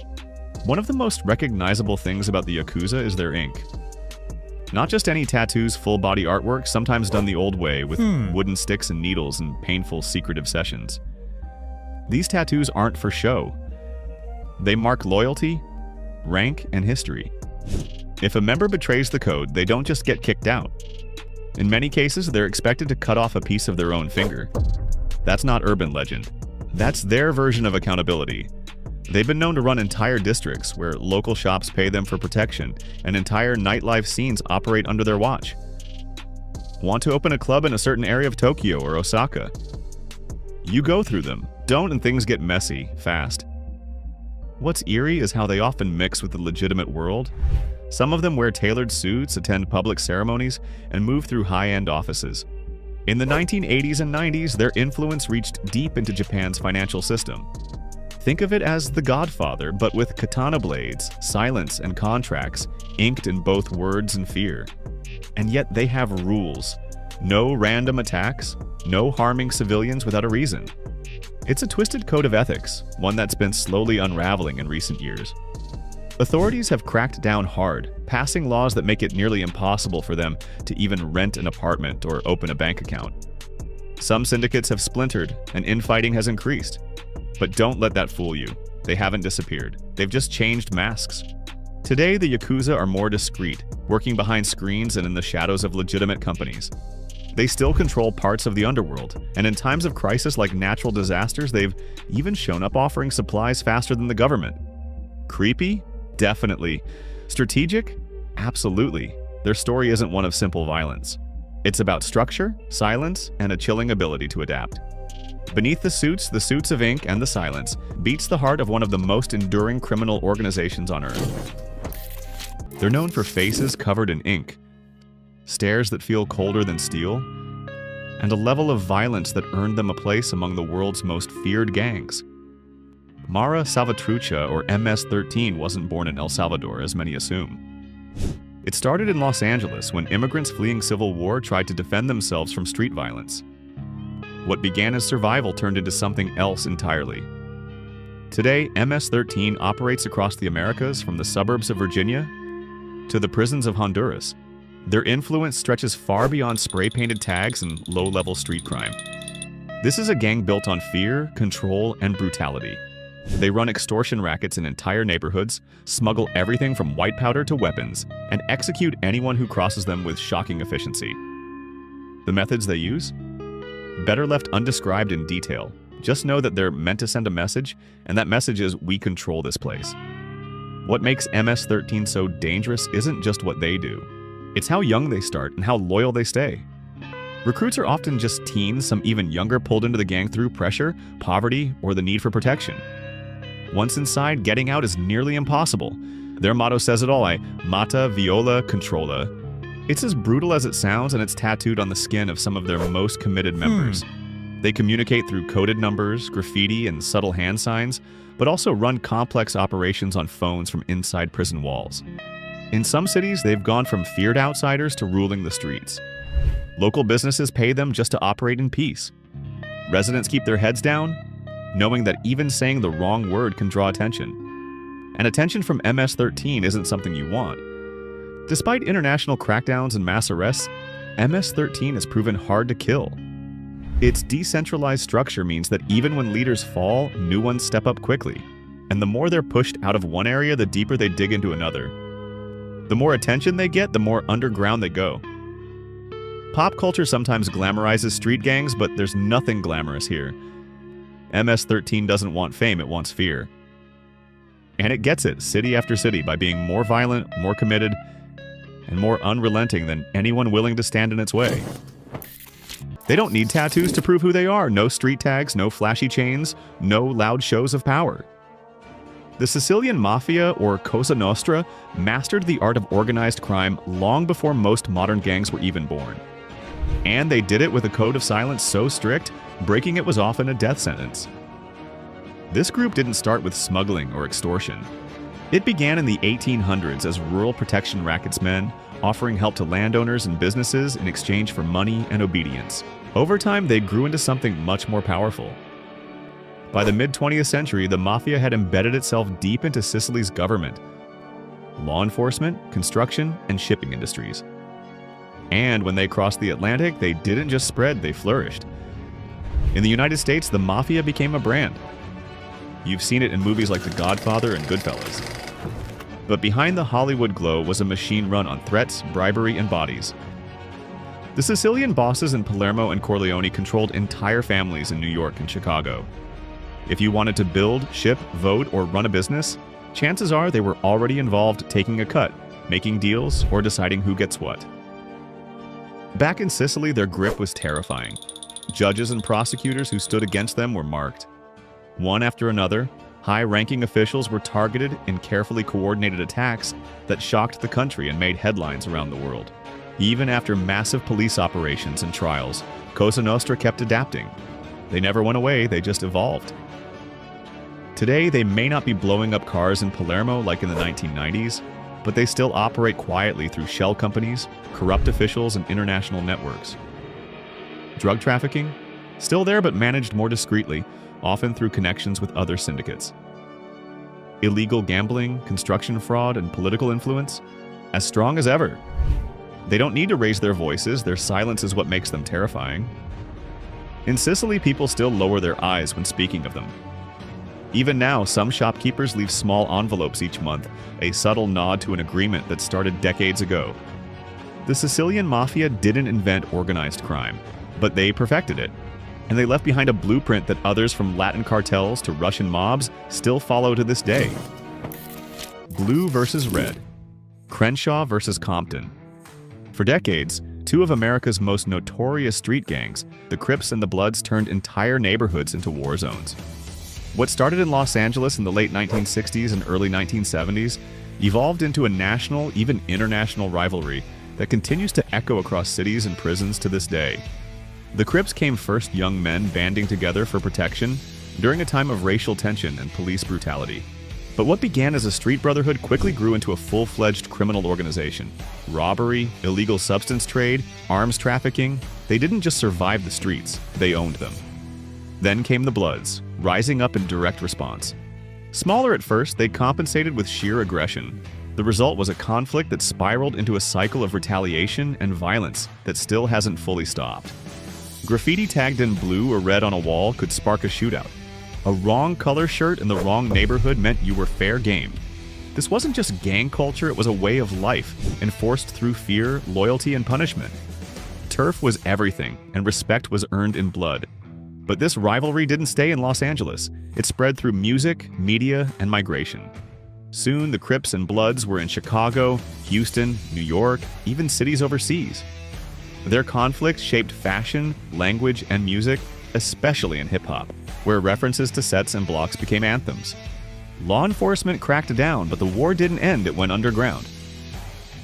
Today, many members operate inside prison systems, running organized networks from within. Others have evolved into modern crews dealing in high-tech fraud, arms movement, or working through shell businesses. And still, some break away from the violence and speak out former members who warn young people not to follow the path they once walked. The rivalry is more than colors. It's a deep-rooted conflict that shaped decades of American street life. And despite efforts to stop it, the echo of that war, red and blue, blood and Crip, continues to stain the concrete of America's cities. The Triads didn't start as criminals. Their origins go back centuries to secret societies that resisted imperial rule in China. But over time, those ancient bonds of loyalty and tradition morphed into something far darker, a tightly woven underworld empire operating across continents. Today, Triads aren't just active in China or Hong Kong. They're global, stretching into Canada, the United Kingdom, Southeast Asia, and beyond. These aren't disorganized gangs loitering on corners. The Triads are highly structured, with clear hierarchies, rituals, and coded communication. Members swear blood oaths, use numeric ranks, and undergo complex initiation ceremonies. And once you're in, there's no easy way out. Their specialties are as vast as they are dangerous. From smuggling illegal goods across borders to laundering money through casinos and shell corporations, the Triads are experts at operating in the shadows. They run underground casinos, handle forged documents, traffic in stolen goods, and maintain a steady grip on parts of Asia's black markets. One of their most profitable trades involves illegal substances packaged, moved, and sold through routes that span oceans. Unlike street-level gangs, Triads don't need to make a scene. They operate behind curtains using corruption and connections to keep their hands clean and their operations running smooth. In places like Hong Kong, some Triad families became so powerful that local films and pop stars reference them openly, sometimes even glamorizing their influence. But make no mistake, behind the flashy nightclubs and tailored suits is a world built on control, fear, and consequences. Step out of line and retribution is swift, not public, but very real. Authorities continue to crack down, but triads are slippery. Their decentralized nature makes them hard to pin down. They don't rely on a single leader. Instead, they function more like franchises, each cell capable of acting independently while staying connected to the larger network. The triads have survived dynasties, revolutions, and modern governments. They don't need visibility to dominate. They've thrived by staying quiet, calculating, and always just out of reach. At his height, Pablo Escobar was worth more than $30 billion, making him one of the richest criminals in history. But that wealth wasn't built through business deals or inheritance. It came from the Medellin cartel, a brutal, unstoppable empire that controlled the flow of white powder into the United States and much of the world. Based in Colombia, the cartel didn't just operate like a criminal group. It was a parallel state with its own army, its own fleet of planes and submarines, and its own rules. Anyone who got in the way, politicians, judges, journalists, risked becoming a target. And if you couldn't be bribed, you were eliminated. That wasn't an empty threat. It was policy. Escobar flooded American streets with illegal product, earning millions per day. He bought entire neighborhoods, built soccer stadiums, and even offered to pay off Colombia's national debt in exchange for amnesty. To many, he was a modern-day Robin Hood. To others, he was a nightmare in human form. The violence was unlike anything law enforcement had seen. Car bombs exploded in city centers, presidential candidates were assassinated, judges were gunned down. The country's capital became a war zone, all under the shadow of one man's empire. But power invites enemies. As the US and Colombian governments closed in, Escobar turned more erratic. His lavish estate, complete with a private zoo, became a prison he couldn't leave. The walls were closing in and his paranoia grew. He was finally tracked and killed on a rooftop, but his legacy didn't die with him. The Medellin cartel's methods, structure, and brutality became a model for others. It changed the game forever, not just in Colombia, but across the entire global underworld. Today, Escobar's face is sold on t-shirts, his name used in songs and shows. But behind the legend lies a dark truth. One man built an empire on fear, illegal trade, and death. And for a while, the world couldn't stop him. Naples is known for pizza art and beauty. But beneath the surface, there's another side one shaped by smoke, cash, and blood. That's the world of the Camorra, a mafia network unlike any other. If the Sicilian mafia operates like a boardroom, the Camorra runs more like a battlefield. It isn't one big family, it's dozens of clans, all fighting for territory, money, and power. And they don't wait for orders. They take action fast, often without warning. Unlike the more structured Cosa Nostra, the Camorra thrives on chaos. Turf wars in Naples have left entire neighborhoods caught in the crossfire. They run protection rackets, move illegal substances, control parts of waste disposal, and flood markets with counterfeit goods. In some areas, they're stronger than local government. Residents don't call the police, they look to the Camorra to settle disputes, collect debts, even organize construction. The Camorra's grip extends far beyond Naples. From Spain to Eastern Europe, they've become global smugglers and money launderers. And they do it with frightening adaptability. If one clan is taken down, another rises in its place, younger, hungrier, and more reckless. Their violence is personal. Assassinations are often carried out in daylight, sometimes by teenagers who view pulling the trigger as a shortcut to status. These aren't random street punks, they're part of a culture raised in the shadow of crime, where a single act of violence can change your life.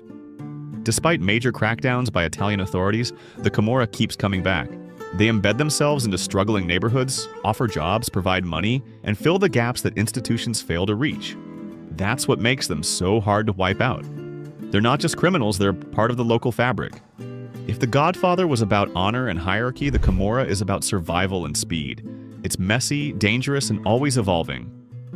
In Naples, the line between legal and illegal doesn't blur, it vanishes. When former elite soldiers turn into criminals, the result isn't just dangerous, it's devastating. Los Zetas began as the enforcement wing of another cartel, but it didn't take long for them to break off and become one of the most feared cartels in Mexico's history. Unlike traditional gangs, Los Zetas brought military training, tactical discipline, and advanced weapons to the underworld. They used night vision goggles, encrypted radios, and set up roadblocks dressed as federal agents. They weren't hiding in shadows. They operated like a rogue army, one that answered to no law. Their rise was built on fear, While most cartels preferred to control quietly, Los Zetas made statements. Public ones. Their attacks were designed to shock not just rivals, but the entire country. Whole towns were sometimes overrun. Local police either stepped aside or joined in. Others disappeared. They didn't just traffic substances. They extorted businesses, hijacked cargo, ran kidnapping rings, and siphoned off oil from national pipelines. They turned every resource into a revenue stream. If it could be sold, they'd find a way to control it. Their brutality sparked massive military responses. Helicopters, convoys, full-scale raids, the Mexican government launched all-out operations to dismantle them, and they succeeded in killing or capturing top leaders. But as the top fell, new splinter groups formed, just as violent and harder to track. What remains today is a fractured version of the original cartel, with cells scattered across regions, still operating, still violent. Their methods, however, live on copied by others, normalized in regions where law no longer rules. Los Zetas didn't just break the rules, they rewrote them, turning crime into war and neighborhoods into battlegrounds. If MS-13 is the face of Central America's gang crisis, Barrio 18 is the equally dangerous rival staring right back. Known for the number 18 tattooed across faces and bodies, this gang controls neighborhoods, prisons, and entire communities with a grip just as ruthless as any cartel. Barrio 18, also called 18th Street, was born in Los Angeles, just like MS-13. And like its rival, it spreads south, finding a permanent home in El Salvador, Honduras, and Guatemala. In many cities, they are the law. They impose curfews, collect fees from businesses, and determine who gets to walk where and when. The violence is relentless. Turf wars between Barrio 18 and MS-13 have turned cities into war zones. Drive-bys, ambushes, even machete attacks are part of their arsenal. Their members often live and die by strict internal codes. Disloyalty is dealt with immediately, and loyalty is tested constantly. What makes Barrio 18 terrifying isn't just the bloodshed. It's how they recruit and expand. They target youth who feel trapped, offering money, protection, and belonging. Once inside, members are expected to prove themselves fast, often through acts that leave no turning back. Like MS-13, Barrio 18 isn't just a gang, it's a network. They operate from inside prisons, using smuggled phones and corrupt contacts to keep business running smoothly. They're known to collaborate with larger criminal organizations, offering muscle and street-level control in exchange for resources.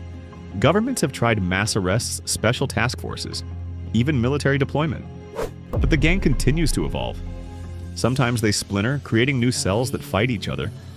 Other times they regroup, stronger than before. They may not make headlines every day, but in the neighborhoods they control, their presence is constant and terrifying. Before Al Capone, before The Godfather, there was the Black Hand, America's first taste of organized crime, imported from Italy. And they didn't come quietly. Active in the late 19th and early 20th centuries, the Black Hand wasn't a formal gang, but more a method, a brand of terror used by early Italian immigrants to extort their own communities. Victims would receive letters marked with a black handprint, often containing threats written in broken English and sealed with a demand for cash. Pay up or suffer the consequences. The letters weren't empty threats. Bombings, kidnappings, and beatings followed those who ignored the warnings. The Black Hand preyed on fear, using mystery and violence to establish control in immigrant neighborhoods from New York to Chicago and beyond. They weren't part of a strict hierarchy. Some were freelancers, others were loosely connected to families in Italy. What united them was a willingness to use violence to collect money and silence anyone who resisted. The public feared them, and the press gave them dramatic headlines. For a time, simply being suspected of involvement meant being watched by police or hunted by rivals. Eventually, as Italian-American crime families rose and organized into what became the Mafia, the Black Hand disappeared. Or rather, it evolved. Their methods, extortion-coded threats, and public intimidation became part of the playbook for gangs that followed. The Black Hand might be history, but their legacy lives on in the structure and methods of modern organized crime. They didn't wear suits or make business deals. They came with a letter, a demand, and a warning. And in many cases, that was all it took. In the 1980s, bullets rained down and burst like a shower. That's how the Shower Posse got its name, and they lived up to it. Born in the tough streets of Kingston, Jamaica, the gang made its way to the United States, setting up shop in cities like Miami and New York. What followed was a wave of organized chaos that overwhelmed even seasoned law enforcement. The Shower Posse didn't just deal in fear, they exported it. With deep political ties back home and access to weapons and illegal substances, they operated like a hybrid of cartel and militia. Their members were known for discipline, precision, and an unmatched willingness to unleash violence.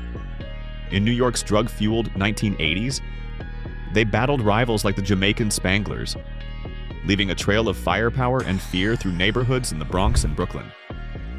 Authorities called them one of the most dangerous foreign gangs ever to land on United States soil. But even as headlines faded, the gang didn't disappear. Its legacy remains in court files, whispered stories, and streets forever changed by the sound of that violent shower. This vessel is called the MSC Guyane, a gigantic container ship longer than 2 football fields. But hidden beneath its steel decks is something that turns this into one of the most jaw-dropping busts in modern smuggling history. Beneath stacks of fruit bags and legitimate cargo, officers uncover something bundles wrapped tight, lined up in rows like bricks in a wall. Inside is a suspicious white powder, packed tightly in shrink wrap and plastic. It's not sugar. It's not flour. It's the type of powder people risk everything to smuggle. Over 39,000 pounds of it. Street value? Easily over $1 billion. That's billion, with a B. The ship had traveled from South America and was en route to Europe with a stop in the US. But this wasn't just a case of one rogue crew member. As investigations unfolded, authorities realized several crewmen were involved. They had loaded the packages mid-ocean, under the cover of night. Yes, this was an ocean heist. Only it wasn't stolen treasure. It was illegal cargo being delivered. Authorities needed cranes to haul it all out. The U.S. Customs and Border Protection released photos that looked straight out of a crime drama. Mounds of tightly packed bundles stacked taller than grown men, all laid out like a bizarre exhibit. What made this bust even crazier is the logistics. This wasn't your average speedboat run. This was a full-scale commercial ship, operated by one of the biggest shipping companies in the world, and it had passed through multiple checkpoints before someone caught on. The bust was so massive that it made international headlines. For a brief moment, it even overshadowed celebrity gossip and political drama on primetime news. Even Narcos fans raised their eyebrows. This felt like a plotline too bold even for TV. What started as a quiet docking at a U.S. port turned into the largest maritime bust in U.S. history.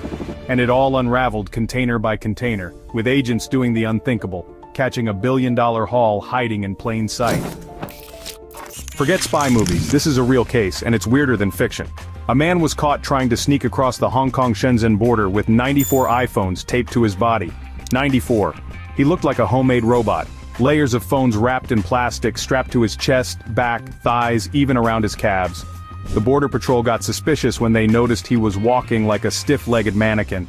That, and the suspicious metallic clunking with every step. When they made him remove his coat, the truth unraveled like duct tape. China has heavy taxes on foreign tech, especially Apple devices. Smugglers try to bring in electronics from Hong Kong where prices are lower. Some try hiding them in cars or packages, but this guy went full DIY cyborg. And he's not alone. This has become a whole trend. Tech smuggling via body wrapping. In some busts, smugglers were caught with over 100 phones. That's a walking Best Buy with a pulse. Security scanners pick up the shapes and the body heat from the phones gives them away instantly. High risk, awkward walk, and a big fail. Some smugglers go for high tech, others, high-stakes surgery. At Madrid airport, security flagged a woman arriving from Colombia. She seemed nervous. Her story didn't add up. So officers ran a scan, and froze. Inside her body were 2 foreign shapes lodged under her skin. Breast implants, but not the usual kind. They were filled with a white paste, almost 4 pounds of it, packed inside and stitched into place before the flight. This wasn't a horror story.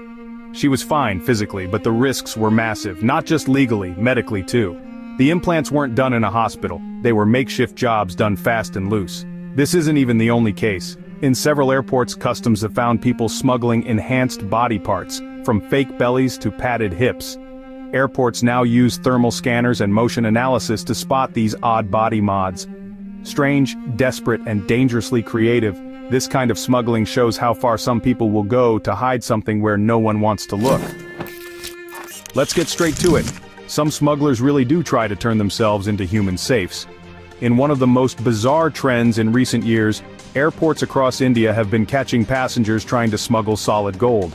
Not in their suitcases, not in their shoes, but hidden inside their bodies. specifically in places that aren't built to carry gold. We're talking about cylindrical gold biscuits tucked away internally. These aren't small coins either, some weigh close to 2 pounds each. Customs officials at multiple airports have found travelers walking awkwardly, sweating, or unable to sit properly after long flights. Suspicious enough for a pat-down, and in some cases, an X-ray reveals the glittering truth. In just one sting, authorities recovered dozens of these gold packets from a single flight. Some were wrapped in plastic, others covered in black material to fool scanners. But technology has caught up. Heat signatures, metal detectors, and even body language AI now help officers spot the weird walks and tense faces. Why go through all that? Because gold prices in India are sky-high due to import taxes. Smuggling small amounts repeatedly can add up fast. In 1 year alone, officials seized hundreds of pounds of smuggled gold from passengers using this exact method. Painful? Yes. Risky? Extremely. Profitable?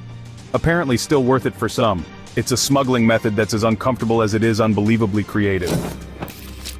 A traveler at Bangkok's main airport was stopped at security after officers noticed something strange during a bag scan. They saw what looked like a stuffed toy curled up next to clothes in a suitcase, but something wasn't right. The object was too detailed, too lifelike. When officers opened the bag, they didn't find a toy. They found a live, 2-month-old Bengal tiger cub, drugged and drowsy, wrapped in soft towels, hidden among plush animals. That's not a metaphor. Someone was literally trying to carry a tiger onto a commercial flight as carry-on. The traveler claimed she had no idea what was in the bag, but customs officials weren't buying it. The tiger had been sedated, likely to keep it quiet for the duration of the flight. Thankfully, the cub survived and was taken to a wildlife rescue center where it recovered safely. But the case exposed a dark trend: baby exotic animals being trafficked in horrifyingly confined ways. Suitcases, plastic tubs, even boxes marked as snacks. Some are drugged, others are tied up. The motivation? High demand for rare pets in private collections. Tigers in particular are sold for tens of thousands on the black market. At first glance, the car looked like any other crossing the border. It had luggage, snacks, a GPS on the dash, nothing out of the ordinary. But something wasn't right. Border agents noticed the driver acting nervous and, more importantly, sweating heavily despite the AC being on. They pulled the car aside for a closer look. That's when they noticed the dashboard seemed off. It was bulkier than it should be. After removing a few screws, they uncovered a hidden compartment. Inside, curled up in complete darkness, was a person. Alive, conscious, but barely able to move or breathe. This isn't fiction. It's a real method used by smugglers, especially at border crossings between Mexico and the US. People, desperate to reach safety or a better life, are sometimes packed into dashboards, inside seatbacks, behind panels, and even under floorboards.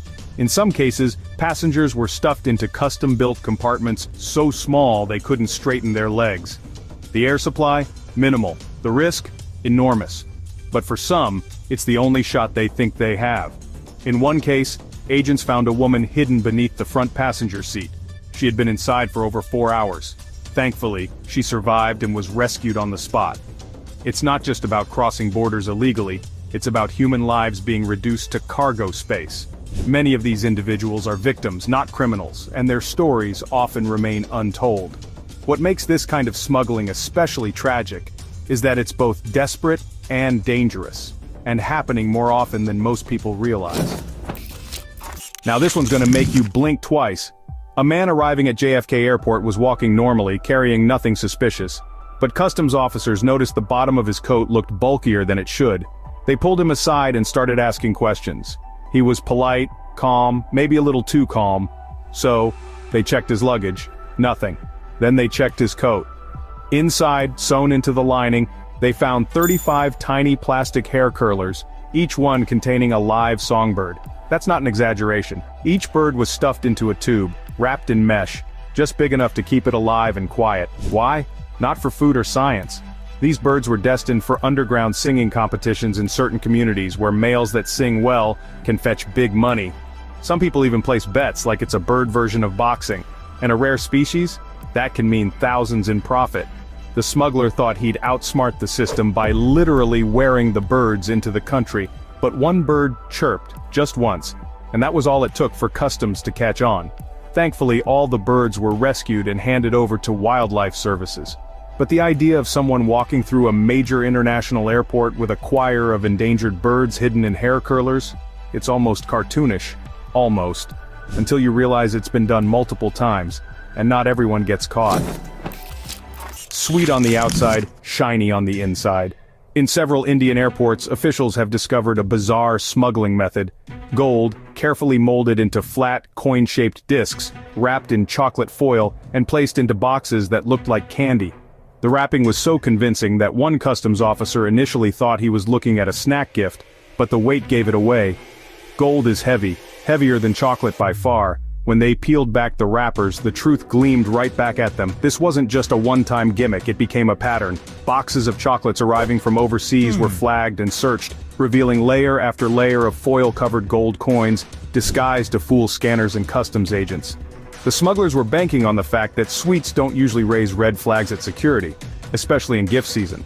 Some even added fake cocoa scents to throw off sniffer dogs. Creative? Absolutely. Successful? Not for long. In one of the biggest hauls, agents seized over 20 pounds of gold, packed into chocolate-style trays. And while gold isn't illegal, smuggling it to dodge taxes definitely is. What made this method stand out wasn't the value. It was the sheer absurdity. It looked like a kid's birthday gift, but inside was enough precious metal to buy a car. Who needs candy when your chocolate bars are worth thousands? At Bali's airport, customs officers scanned what looked like an ordinary black suitcase. A few clothes, some toiletries, and something else, something breathing. When they opened the case, they didn't find contraband. They found a live, drugged orangutan, about 2 years old, curled up like a toddler in a makeshift bed. The man who owned the bag? A tourist. He claimed he bought the orangutan for a few $1,000s at a local market and planned to raise it as a pet back home. Yes, he thought it would be fine to check an endangered great ape as luggage. Officials acted quickly. The baby orangutan was sedated with allergy medicine but thankfully survived and was handed over to wildlife protection. This wasn't a one-off either. Southeast Asia sees frequent attempts to smuggle exotic animals, often disguised as toys or packed into luggage compartments with tiny air holes. What makes this one stand out is the boldness. A wild animal the size of a toddler packed in a suitcase with barely any air. The good news? The orangutan made a full recovery and now lives in a protected sanctuary. The smuggler? Not so lucky. But really, who looks at a wild ape and thinks, carry on? This one is layers deep, literally. In a shipment of vegetables arriving at a US border checkpoint from Mexico, officers noticed something odd about the onions. Some had strange weight differences. Others didn't feel quite right. When they peeled back the outer skins, they found the truth-fake onions, designed to look real, but filled with a crystal-like substance. There were over 1,000 of them, packed neatly into crates, each one carved out, hollowed, and refilled. The outside was made from onion skins glued onto white plastic spheres. Even up close, they looked real, complete with a bit of onion scent added to keep the illusion alive. But these weren't for cooking. They were part of a high-value shipment of ice hidden in produce containers to pass through food inspection points. The smugglers had spent hours crafting each fake onion. Some were flawless, but the total shipment was too big to go unnoticed. The bust made headlines mostly because of how ridiculous it looked. Crates of produce with fake onions stacked next to real ones, all harboring something way more dangerous than bad breath. Authorities credited detection dogs and alert inspectors for spotting the deception. This one sounds like a cartoon caper, but it's 100% real. Over the course of several months, thieves in Canada pulled off one of the biggest food heists in history, stealing more than 3,000 tons of maple syrup from a strategic reserve in Quebec. Yes, Canada has a syrup reserve, and yes, someone figured out how to siphon off over $18 million worth of liquid gold without getting caught right away. They did it by renting a warehouse next to the storage facility, slowly replacing full syrup barrels with water-filled ones. The real syrup was transported out in trucks, sold on the black market, and sometimes even exported. It was smooth, quiet, and shockingly effective. The reserve wasn't checking every barrel. Why would they? Who steals syrup? Eventually, a worker inspecting the barrels knocked one over and realized it was too light. That cracked open the case. It took years to investigate and bring people to court. In the end, dozens of barrels were recovered, but not all. Some of the stolen syrup is still unaccounted for. To this day, it's called the Great Canadian Syrup Heist, and honestly, it sounds like a subplot from Breaking Bad if Breaking Bad was about pancakes. You open a box of sweets and, surprise, it's not chocolate, it's a baby crocodile. That's what happened when customs agents in Egypt opened a shipment of what was labeled as confectionery headed out of the country. Inside were tiny Nile crocodiles, still alive, wrapped in wet cloth and packed into what looked like candy boxes. The reptiles were dehydrated and frightened, but they made it out safely, thanks to the quick reaction of airport staff. It turned out to be part of a broader smuggling network that trafficked exotic animals using ordinary packaging. Crocodiles are illegal to export without a permit, and trying to sneak them out disguised as candy is not just illegal, it's wildly reckless. The smugglers figured most candy boxes wouldn't be closely examined, but something about the shipment raised suspicion, possibly the strange smell, or maybe it was the slight movement inside the box that tipped them off. Luckily, all the animals were rescued and transferred to a wildlife care center. Sadly, this isn't rare. Officials in many countries have found snakes in Pringle cans, turtles in socks, and birds in shampoo bottles. But crocodiles in candy boxes? That's a new one. Makes you look twice at that snack delivery, doesn't it? In shipping yards across Southeast Asia and Africa, inspectors have gotten used to seeing odd cargo labels. But one container marked as recyclable plastic waste caught someone's eye. It was too clean, too heavy, and when customs opened it up, they didn't find bottles or wrappers. They found tons of elephant tusks, carefully hidden under layers of shredded plastic and resin. The tusks were long, curved, and polished, clearly prepared for black market trade. This method of hiding ivory in containers disguised as garbage has become a go-to trick for wildlife smugglers. The idea is simple. Use the dirtiest, least interesting label possible to avoid inspections. No one wants to dig through plastic trash. But organized wildlife units are now trained to look for inconsistencies, like weight that doesn't match the declared contents. In this particular case, over 2 tons of ivory were recovered. That's the remains of dozens of endangered elephants. Smugglers go to incredible lengths, cutting tusks into sections, covering them in wax, even coating them in molten plastic to avoid detection by sniffer dogs. But international pressure has made ports crack down. Teams now scan waste containers more thoroughly than ever. When the truth is hidden under layers of trash, you really have to dig to find it. And in this case, they did, saving a fortune in black market ivory from disappearing into secret markets. It started as a routine customs check at Bangkok's airport. A woman's suitcase looked unusually heavy for its size. Security agents flagged it and scanned it, expecting maybe electronics or undeclared items. But what they saw made jaws drop. Inside, packed tightly in small mesh bags, were hundreds of baby tortoises, their shells barely larger than bottle caps. Many of them were endangered species, particularly radiated tortoises, highly sought after in the exotic pet trade. These weren't being smuggled in luxury cases or custom setups, just stuffed into luggage like dirty laundry, crammed together with no food or water. Miraculously, most of them were still alive. Customs officers acted fast, handing the animals over to a wildlife rescue team who managed to stabilize and care for them. What makes this case so wild is the sheer volume. Over 1,000 tortoises in a single suitcase. That's not smuggling. That's a suitcase-sized zoo. Why so many? Because exotic tortoises can sell for hundreds or even thousands of dollars each. And when it comes to black market pets, rare means valuable. But it also means fragile. Most of these animals would never survive a long flight in those conditions. Luckily, this time the story ended well, with the smugglers caught and the tortoises rehomed safely. Fruit crates are a smuggler's favorite, especially pineapples. They're big, spiky, and filled with fibrous pulp that can hide just about anything. In a port in Spain, authorities cracked open a shipment of what looked like ordinary pineapples. But some were heavier than the others. When they cut into them, they found hand-carved cavities filled with a soft white paste. These weren't fruits. They were hollowed-out containers, stuffed with illegal powder and sealed to look fresh. The smugglers had gone to extreme lengths. Each pineapple had been sliced, hollowed, filled, and then glued shut with food-safe adhesive. From the outside, you couldn't tell the difference. The operation was part of a larger trend in which fruits like papayas, bananas, and even avocados have been used to move powder across borders. Food shipments often get less scrutiny, and the smell of produce helps throw off detection dogs. Still, the method isn't foolproof. Customs officers now inspect fruit shipments with X-rays and metal probes. The fake pineapples in this case were too perfect. All the same size, all stacked the same way. Suspicion led to discovery, and the entire shipment was seized. It's one of the more creative methods out there. Tropical on the outside, criminal on the inside. Smuggling doesn't just happen on land or sea anymore. In recent years, traffickers have turned to drones, small, fast, and nearly silent. On the US-Mexico border, patrol agents have caught quadcopters flying at night, carrying bundles no larger than a lunchbox. Inside, not sandwiches, but powder-filled packets wrapped in heat-resistant foil and dropped with pinpoint accuracy. These aren't hobby drones. Many are modified for long-range flights with extended batteries and stronger motors. Some even have GPS pre-programmed to drop their cargo in quiet fields, rooftops, or alleyways. In one case, a drone dropped 6 pounds of powder into a park just outside San Diego. It was recovered only because it crashed into a tree. Authorities are now fighting back with radar, drone jammers, and night patrols. But the trend is rising. Drone smuggling is fast, low risk, and nearly invisible. No driver, no vehicle, no paper trail, and the tech keeps getting better. Some drones are equipped with cameras, signal scramblers, and even camouflage coatings.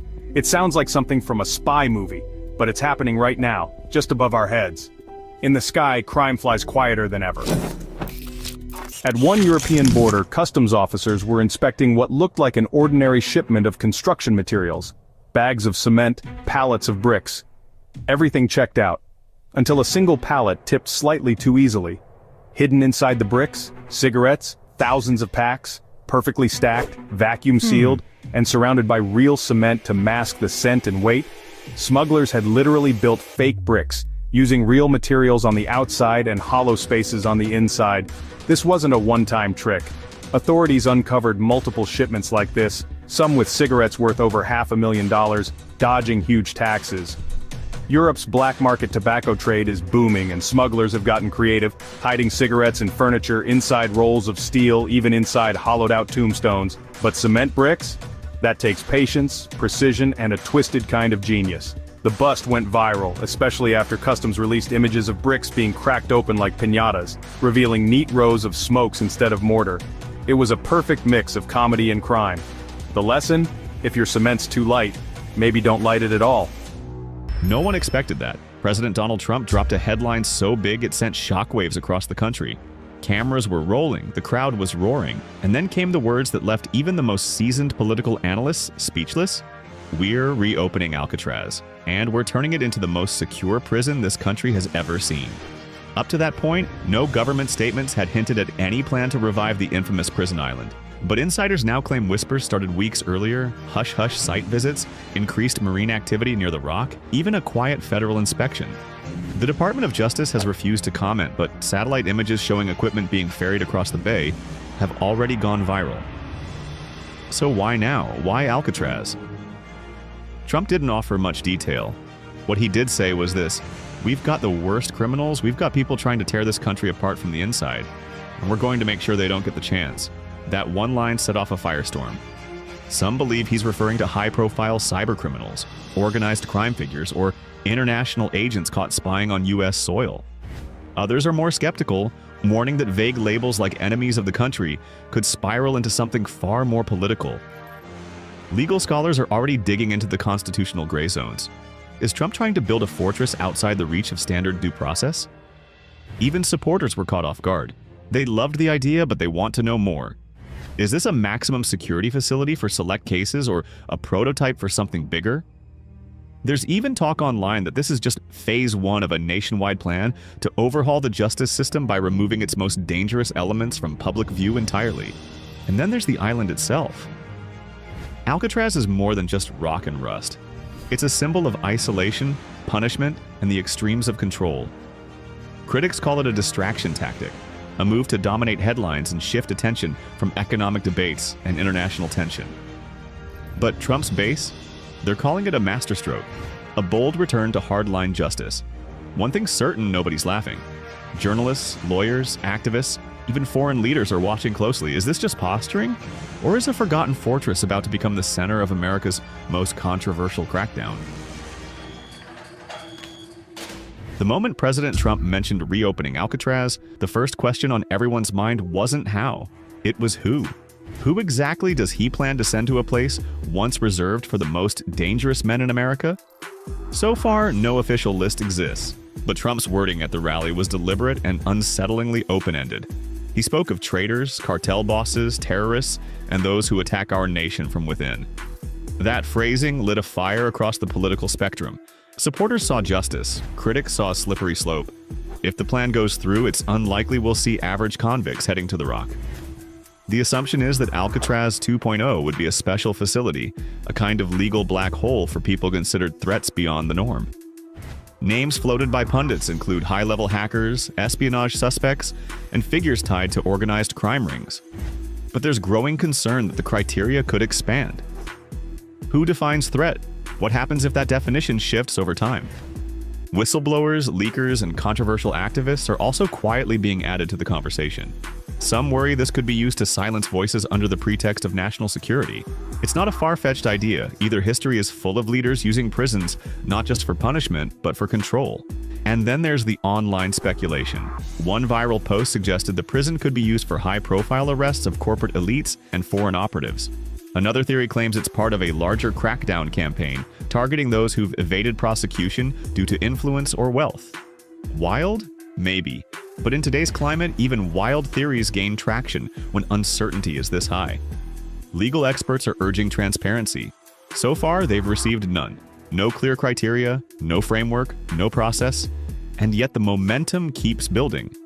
Behind closed doors, agencies may already be assembling lists, running background checks, and building protocols. Or maybe they aren't, and that's the problem. Nobody knows. One thing is clear, Trump's announcement wasn't just about reopening a prison. It was about redefining who deserves to be locked away. And that question, who gets locked up next, is what makes this plan as controversial as it is explosive. Forget the rusty bars and crumbling cells you've seen in old documentaries. If President Trump's plan goes forward, the new Alcatraz won't look like the haunted relic it is today. It'll look like something out of a science fiction movie and not the hopeful kind. Sources close to the administration have hinted that the proposed facility would be powered by next-generation security tech. We're talking full-spectrum surveillance, motion sensors woven into the walls, facial recognition at every door, and drones patrolling the airspace day and night. One early mock-up leaked online shows automated guard towers operated remotely from the mainland, complete with AI-powered targeting systems, similar to what some private military contractors have tested overseas. Even the cells themselves would change. Instead of steel bars and rattling doors, the concept images show solid transparent walls made from reinforced materials. Every room would be individually monitored, and inmate movements tracked in real time using biometric tags. Food would be delivered through mechanized hatches. Human contact? Minimal. And here's where it gets even stranger. There's talk of underwater access routes. Rumors are spreading about private contractors being consulted for constructing submarine tunnels, making it nearly impossible to approach or escape without detection. One of those companies? Allegedly tied to major names in tech and aerospace. The idea of Elon Musk's tunneling tech being adapted for prison security might sound far-fetched, but in today's world, it's not out of the question. Supporters of the plan say this is what's needed for the worst of the worst. A place so secure, so advanced, that escape is literally unthinkable. But others are warning that such isolation, combined with zero transparency, could set a dangerous precedent. If this much power is put into a place hidden away from the public eye, what safeguards are left? There's also a creeping fear that this won't be a one-time build. That Alcatraz could become a prototype, the first of a new wave of smart prisons with minimal human oversight and maximum control. If that happens, this island could mark the start of a very different era in law enforcement. As soon as Trump's Alcatraz plan hit the news, the internet did what it does best: dig deep, connect dots, and stir up wild theories. One in particular rose to the surface fast, and while it sounds outrageous on paper, it's gaining traction for a reason. They're calling it the billionaire prison theory. At its core, the theory claims that Alcatraz isn't being reopened just to house dangerous criminals. No, it's being prepped for a different kind of prisoner. The ultra-rich, the politically connected, and the ones who've gotten away with too much for too long. People who've been untouchable. Until now. It started when users noticed that several federal investigations into financial corruption suddenly went quiet right around the same time as the Alcatraz buzz began. Add to that a few anonymous leaks suggesting that high-level audits were being reactivated behind closed doors, and you've got the start of a digital storm. One post even named names claiming certain CEOs were quietly added to a government review list weeks before Trump's announcement. Of course, there's no official proof. No, but that hasn't stopped the speculation. Videos are popping up across social platforms, analyzing body language from past press conferences, tracking jet movements to San Francisco, and claiming that this prison isn't about punishment, it's about pressure. The theory suggests Alcatraz could be used not just for incarceration, but for leverage. A place to send someone when legal routes hit a wall, but the government still wants answers. Even more interesting, the chatter about special cells. Rooms allegedly being outfitted not with bars, but with desks, monitors, and secured comm lines. Could some of the inmates be forced to work off their crimes? Contribute intelligence in exchange for protection or lighter sentences? The idea has been floated before, but never in a setting like this. Supporters of the theory see this as a bold move against corruption. A power play to show that no one, not even the ultra-wealthy, is above justice. Critics, on the other hand, see it as a dangerous precedent. A move towards secret detentions and shadow trials. A system where who you are or who you know determines whether you disappear behind the fog. Even entertainment news is feeding the fire, comparing the concept to dystopian thrillers and pointing out how often this very idea has shown up in fiction. A high-tech island prison for the elite gone rogue? It sounds like a Black Mirror episode, and that's exactly why it sticks. If there's one thing history teaches us, it's that the biggest moves often happen out of sight. And with Alcatraz suddenly back in the national spotlight, people are asking who's really pulling the strings behind this. Because this kind of project doesn't just restart overnight. It takes money, logistics, and above all, deals. So far, the federal government has released almost no official details about the funding or contractors involved, but the clues are piling up. Maritime traffic near the island has quietly increased, with unmarked vessels reportedly carrying heavy equipment and reinforced containers. Satellite images show movement at odd hours. A few reporters tried to dig into recent procurement records, but much of the information is either redacted or buried in unrelated budgets. That's raised one giant red flag: black money. Insiders suggest the funding might be tucked into classified sections of national security spending. That's not illegal, but it does mean zero public oversight. No hearings, no debates, just quiet approvals and blurred signatures. And that's where the concern begins. Some tech names keep appearing again and again: private defense firms, security contractors, and even a few companies known for advanced surveillance AI. One of them? A firm with ties to military-grade drone development. Another? Allegedly consulted on digital inmate monitoring systems that use predictive behavior algorithms. Yes, predictive, as in monitoring someone for what they might do.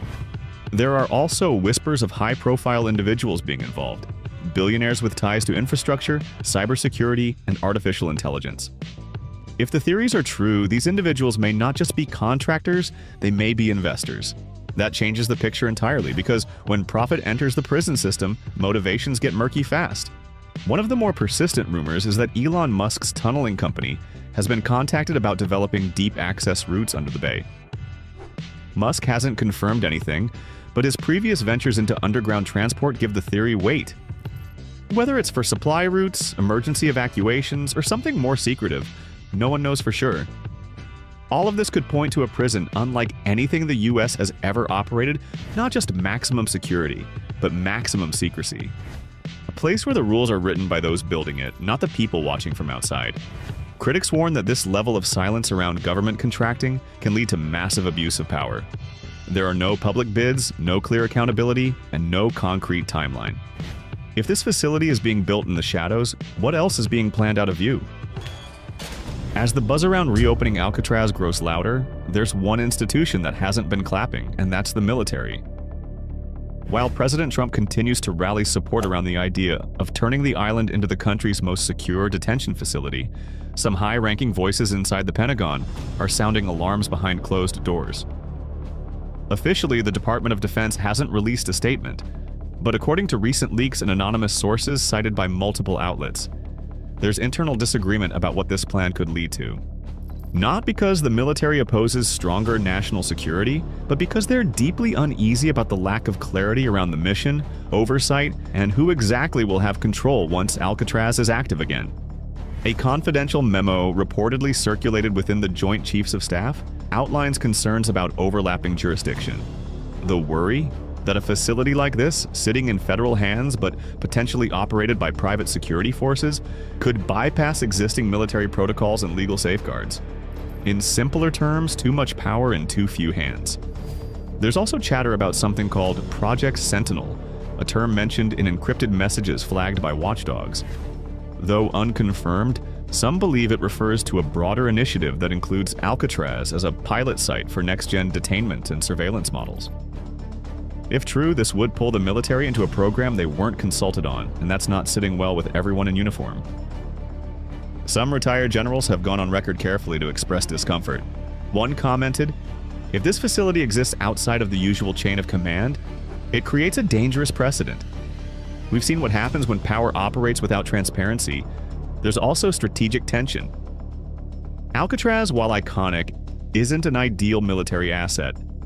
It's exposed, expensive to maintain, and limited in scale. Using it as a testbed for political messaging rather than national defense could dilute its purpose. Military planners are trained to think long-term, and many see this as a short-term media grab with long-term complications. Add to that the issue of optics. Internationally, a reopened Alcatraz could look like the US is bringing back Cold War-style isolation tactics. That gives other global powers ammunition to question America's human rights record, something the military tries to avoid getting entangled in. And yet, there's pressure. Some in the administration are reportedly pushing for military logistics support helicopters, drones, even naval cooperation for island security. If approved, it forces the Pentagon into a role it didn't choose and may not fully support. President Trump's recent directive to reopen Alcatraz as a high-security federal prison has not only stirred domestic debate but also captured international attention. While the proposal is primarily a U.S. internal matter, its symbolic implications have prompted reactions from various quarters abroad. In Europe, media outlets have highlighted the historical significance of Alcatraz and questioned the practicality of reviving a facility that was closed in 1963 due to high operational costs and deteriorating infrastructure. Some commentators have expressed concerns about the message this move sends regarding the U.S. approach to criminal justice and incarceration. In Latin America, particularly in countries with historical ties to the U.S., the announcement has been met with a mix of skepticism and criticism. Analysts point out that the decision could be perceived as a step backward in terms of prison reform and human rights considerations. Asian media coverage has varied, with some outlets focusing on the logistical challenges of reopening Alcatraz, and others interpreting the move as a political statement aimed at reinforcing a tough-on-crime image. Human rights organizations have also weighed in, emphasizing the importance of transparency and adherence to international standards in any plans to reactivate the prison. They caution against potential human rights implications and urge the U.S. government to consider the broader consequences of such a decision. While the full extent of global diplomatic responses remains to be seen, it's evident that the proposal to reopen Alcatraz has resonated beyond U.S. borders, prompting discussions about criminal justice policies, historical symbolism, and the international perception of American governance. As the situation develops, it will be important to monitor both domestic and international reactions to understand the broader implications of this controversial initiative. It hasn't happened yet, but the potential is growing, and it's not hard to see how it could. When President Trump announced plans to reopen Alcatraz as a functioning federal prison, the move triggered more than just political debate. It sparked something deeper, symbolic, emotional, and ripe for transformation into something even more powerful, a new national icon. Alcatraz has always carried an almost mythic status. The name alone evokes stories of impossible escapes, isolation, and iron-fisted justice. It's been the backdrop of countless films, novels, and documentaries. But now, with the idea of giving it a second life, that myth could evolve from history into ideology. There's already a wave of symbolism building around the island. Trump's mention of locking away the worst of the worst has opened the door for some supporters to treat Alcatraz as more than just a facility. In some online spaces, the island is being framed as a representation of strength, order, and taking back control. That kind of narrative can quickly grow beyond politics and turn into belief. If Alcatraz is rebranded as the place where justice is finally served, not just through trials but through high-security removal from society, it could become something more than a prison, a symbol of authority, of cleansing, of who belongs and who doesn't. And when symbols take root in political culture, they can evolve fast. The risk is that the island could begin to attract a type of reverence, not officially, not legislatively, but socially and emotionally. Supporters may start using its image as shorthand for hardline justice. Merchandise, memes, hashtags, those already exist in early forms. If the plan moves forward, that imagery could gain momentum. And once something becomes a symbol of belief, it doesn't take much for cult-like devotion to follow. The process wouldn't require anything dramatic at first, just repetition. Repetition in speeches, repetition in visuals, repetition in slogans. That's how meaning attaches itself slowly, then all at once. And if that meaning is tied to punishment and exclusion, it may shape how a part of the public views everything from crime to dissent. Of course, this isn't a guaranteed path. Much of it depends on how the reopening unfolds, if it even happens. But the ingredients are there: a leader with strong influence, a setting loaded with cultural weight, and a population divided by fear, frustration, and loyalty. At this stage, nothing is certain, and yet everything feels possible. President Trump's announcement about reopening Alcatraz has already triggered national debate, legal disputes, and global attention. But the biggest question hanging over it all is simple. What happens next? For now, there's no official launch date, no confirmed construction timeline, no finalized list of who would be detained there. But judging by the escalating discussion, this isn't a headline that will fade quietly. And if the project really does advance, it could mark the start of a much larger shift, not just in criminal justice, but in how America handles power, punishment, and politics. Some experts believe the next phase could involve quiet federal groundwork feasibility studies disguised as infrastructure assessments, remote surveillance installations under the banner of coastal security, or even contracts signed through back channels to avoid public scrutiny. That wouldn't be unusual, and it wouldn't necessarily be illegal. But it would make it nearly impossible for the public to know what's happening until it's already in place. Others warn about the ripple effects. If Alcatraz is reactivated, even in a limited capacity, it might become a blueprint. A model tested in isolation, then replicated elsewhere on other islands, in remote regions, or even underground. A prison system that relies less on courts and more on classification. Less on trials and more on labels like national threat. There's also the possibility of legislative change. If political momentum builds around the Alcatraz revival, future proposals might follow stricter sentencing laws, broader definitions of internal threats, faster detention protocols.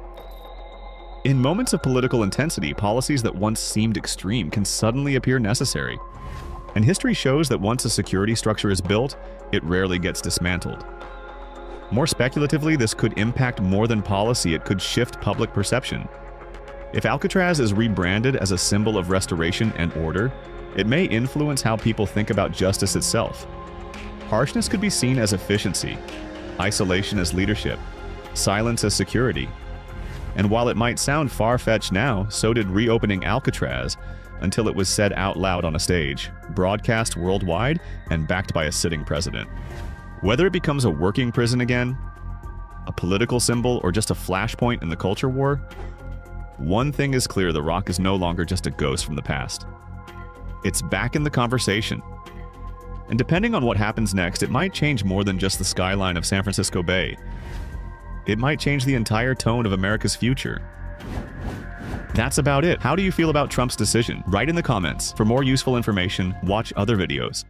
These roads don't forgive mistakes. Ice, cliffs, floods, lava. Think you can handle them? You might want to think twice. If there's one road that's gained worldwide infamy for being absolutely insane, it's Bolivia's Yungas Road, better known by its nickname, Death Road. It's not some poetic exaggeration. This stretch of dirt and gravel, which winds from La Paz into the Amazon rainforest, has left thousands of vehicles teetering on the edge of oblivion. The road runs about 40 miles, hugging the side of the Cordillera mountain range. There are spots where the path narrows to just 10 feet wide, and yet cars, trucks, and yes, even buses have tried squeezing through. One wrong move, there's a vertical drop of over 1,800 feet, straight down into thick jungle. Guardrails. Forget it. This place doesn't even bother pretending to help you. Heavy fog rolls in without warning. Rain turns everything into a muddy slide. Waterfalls crash down right onto the road, turning blind corners into death traps. And then there are the stretches where rocks loosen and tumble, as if the mountains themselves are trying to shake you off. Despite all of this, the road was, until recently, a main route for locals. Can you believe that? Entire families relied on it daily. And even though a safer bypass has been built, Death Road hasn't exactly emptied out. It's now a magnet for thrill-seeking cyclists and daredevil travelers. Every day, dozens of riders try their luck, speeding down the same track that once devoured heavy trucks like a snake swallowing prey. But don't think this is just another tourist stunt. Emergency services are sparse, and once you're halfway in, turning back isn't always an option. Locals say the road has a mind of its own, calm one minute, chaos the next. Standing on one of the narrow ledges with the jungle yawning below and fog curling like smoke over the cliff, it feels like something out of Indiana Jones, or a bad dream you're somehow awake for. No set designers needed the danger. Here is very, very real. If you're still thinking of driving it, ask yourself, do you trust your brakes that much? If you think Death Road is intense, wait until you see the Guoliang Tunnel Road in China. This isn't just a narrow mountain pass, it's a road carved by hand to solid rock. And not by engineers, but by a group of villagers who were tired of being cut off from the outside world. The tunnel runs through the Taihang Mountains in Henan Province, twisting along sheer cliffs with a vertical drop just inches away from the edge of your tires.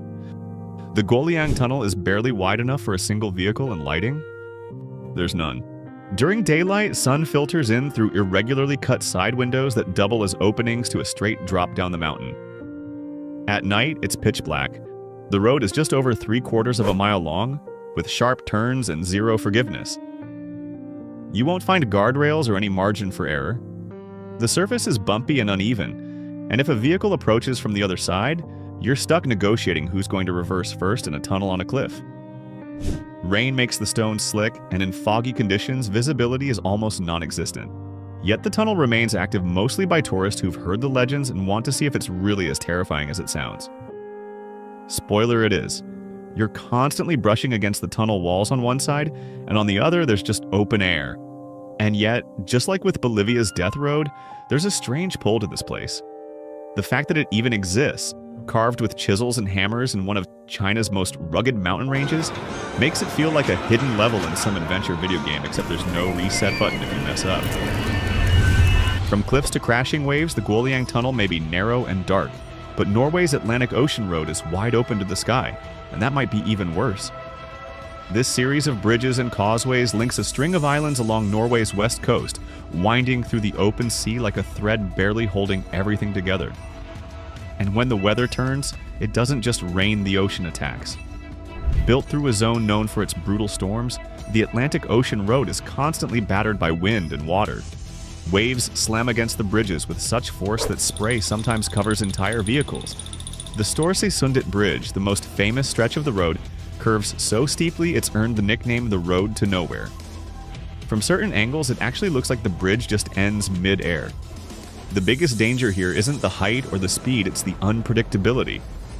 One minute it's calm and scenic, the next minute, gale force winds make your steering wheel feel loose in your hands. Some sections flood during storm surges, others become completely invisible under thick fog.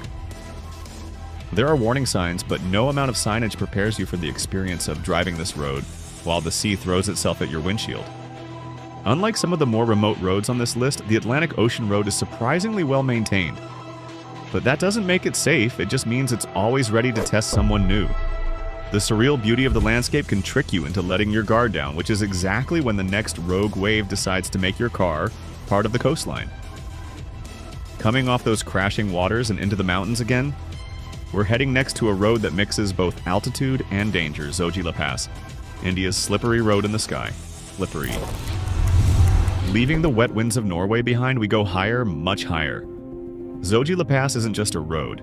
It's a thread of mud, gravel, and snow clinging to the Himalayas at over 11,000 feet. Located in India's Ladakh region, this route connects Srinagar to Leh, and it's one of the only lifelines through the mountains for months out of the year. When the pass is open, it's chaos. When it's closed, entire regions are cut off. What makes Zoji La terrifying isn't just its altitude, it's everything else. The road is carved along steep cliffs with no real barriers.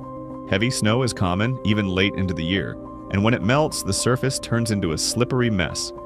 Landslides, avalanches, sudden rockfalls, all of it happens here. Drivers share the narrow track with military trucks, honking buses, and locals packed into jeeps.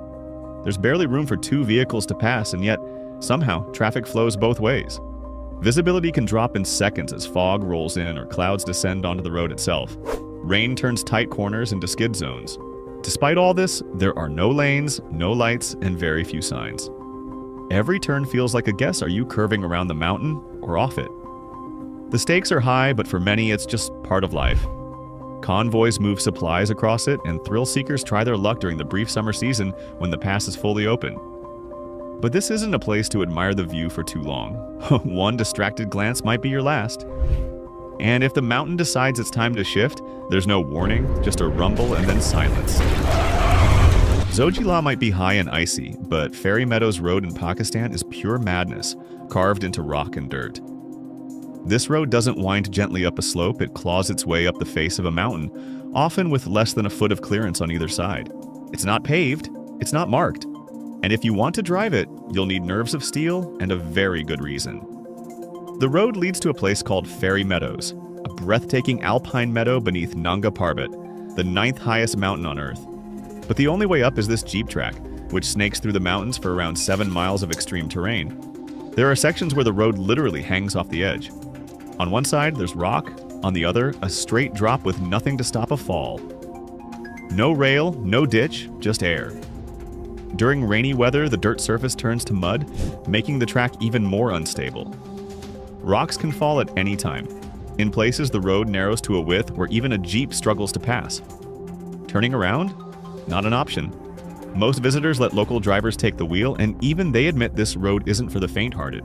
It's not just the technical difficulty, it's the mental toll. The further you go, the tighter the road becomes.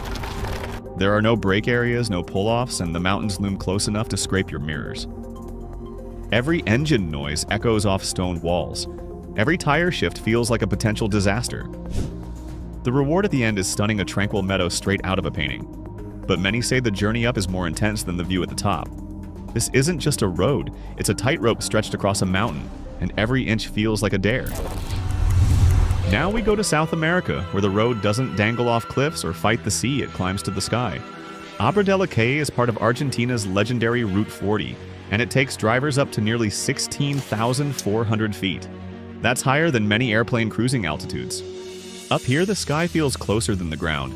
The road itself is gravel, steep, and often surrounded by snow or wind-swept plains. There's little oxygen at this height, which doesn't just affect engines, it hits drivers too.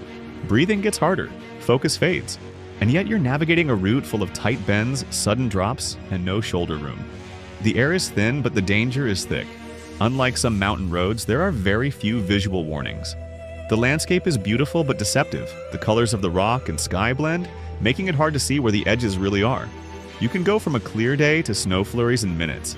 Wind gusts hit like punches, especially in exposed sections of the pass. And cell signal? Forget it. Still, drivers come. Explorers, locals, adventurers, and people chasing something a little out of reach. The road's isolation is part of its pull. It feels untouched.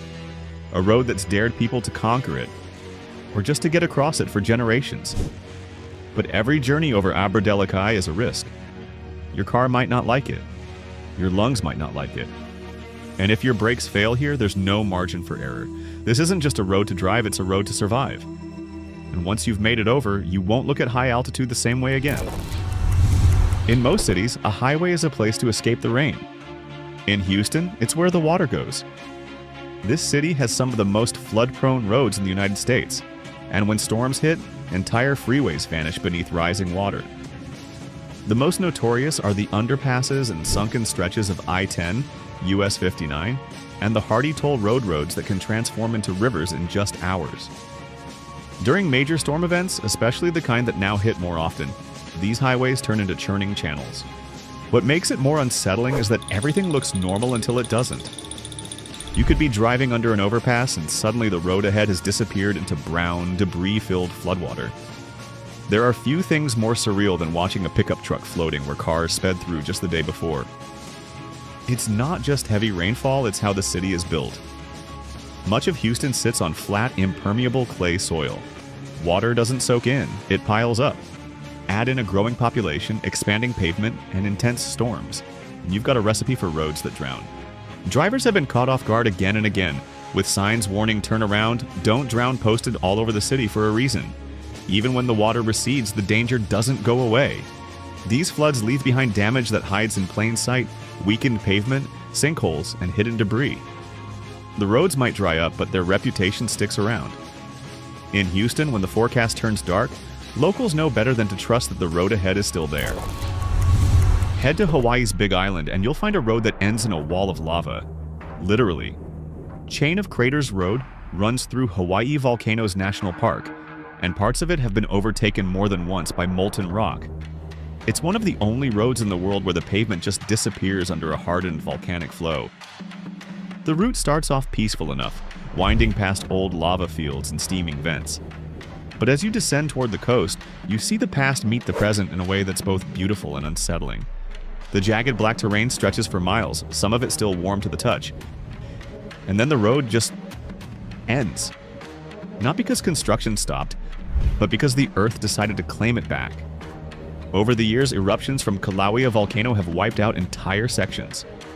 Maintenance crews sometimes reopen parts, only for the next lava flow to seal them shut again. Driving it feels like following the edge of a battlefield, a calm surface masking the chaos underneath. Fog drifts in from the ocean, volcanic gases swirl in the air, and the silence feels heavier than usual. You're driving through a reminder that this isn't your territory. Nature owns this stretch, and it can shut it down whenever it wants. There are no lights, no buildings, no phone signal, just you, the road, and the slow memory of fire. If you ever want to test your driving skills and your pulse, Skardu Road in northern Pakistan is where you go. Stretching through the Karakoram Mountains, this road links Gilgit with the town of Skardu, and in between lies one of the most brutal drives in the world. The path is narrow, carved directly into the rock face, and clings to the side of the mountain like it's just barely holding on. There are no guardrails, the edges crumble easily. On one side, the wall looms close enough to scrape your mirrors. On the other, there's a vertical drop straight into the Indus River. Add in unpredictable weather snow, rock slides, and sudden fog, and you've got a road where every turn feels like it could be your last. What makes Skardu Road especially difficult is its constant change. Landslides frequently block the route, sometimes for days. Patches of the road can vanish entirely. Yet it remains one of the region's most vital arteries, used daily by locals, supply trucks, and daring tourists. Drivers often have to stop, assess a crumbling section, then crawl across it at walking speed, hoping the rocks beneath their tires hold together just a little longer. There are stories of travelers getting stuck for hours behind trucks unable to pass narrow gaps, or of entire convoys reversing half a mile to find a wider spot to maneuver. In dry weather, the dust blinds you. In wet weather, the road turns to paste. Either way, there's not much margin for hesitation. Skardu Road demands patience, focus, and a bit of courage. It's not just a way to get from one town to another, it's a trial by stone, water, and gravity. If you're looking for silence, you'll find it on Alaska's Dalton Highway, the kind of silence where your own engine sounds too loud.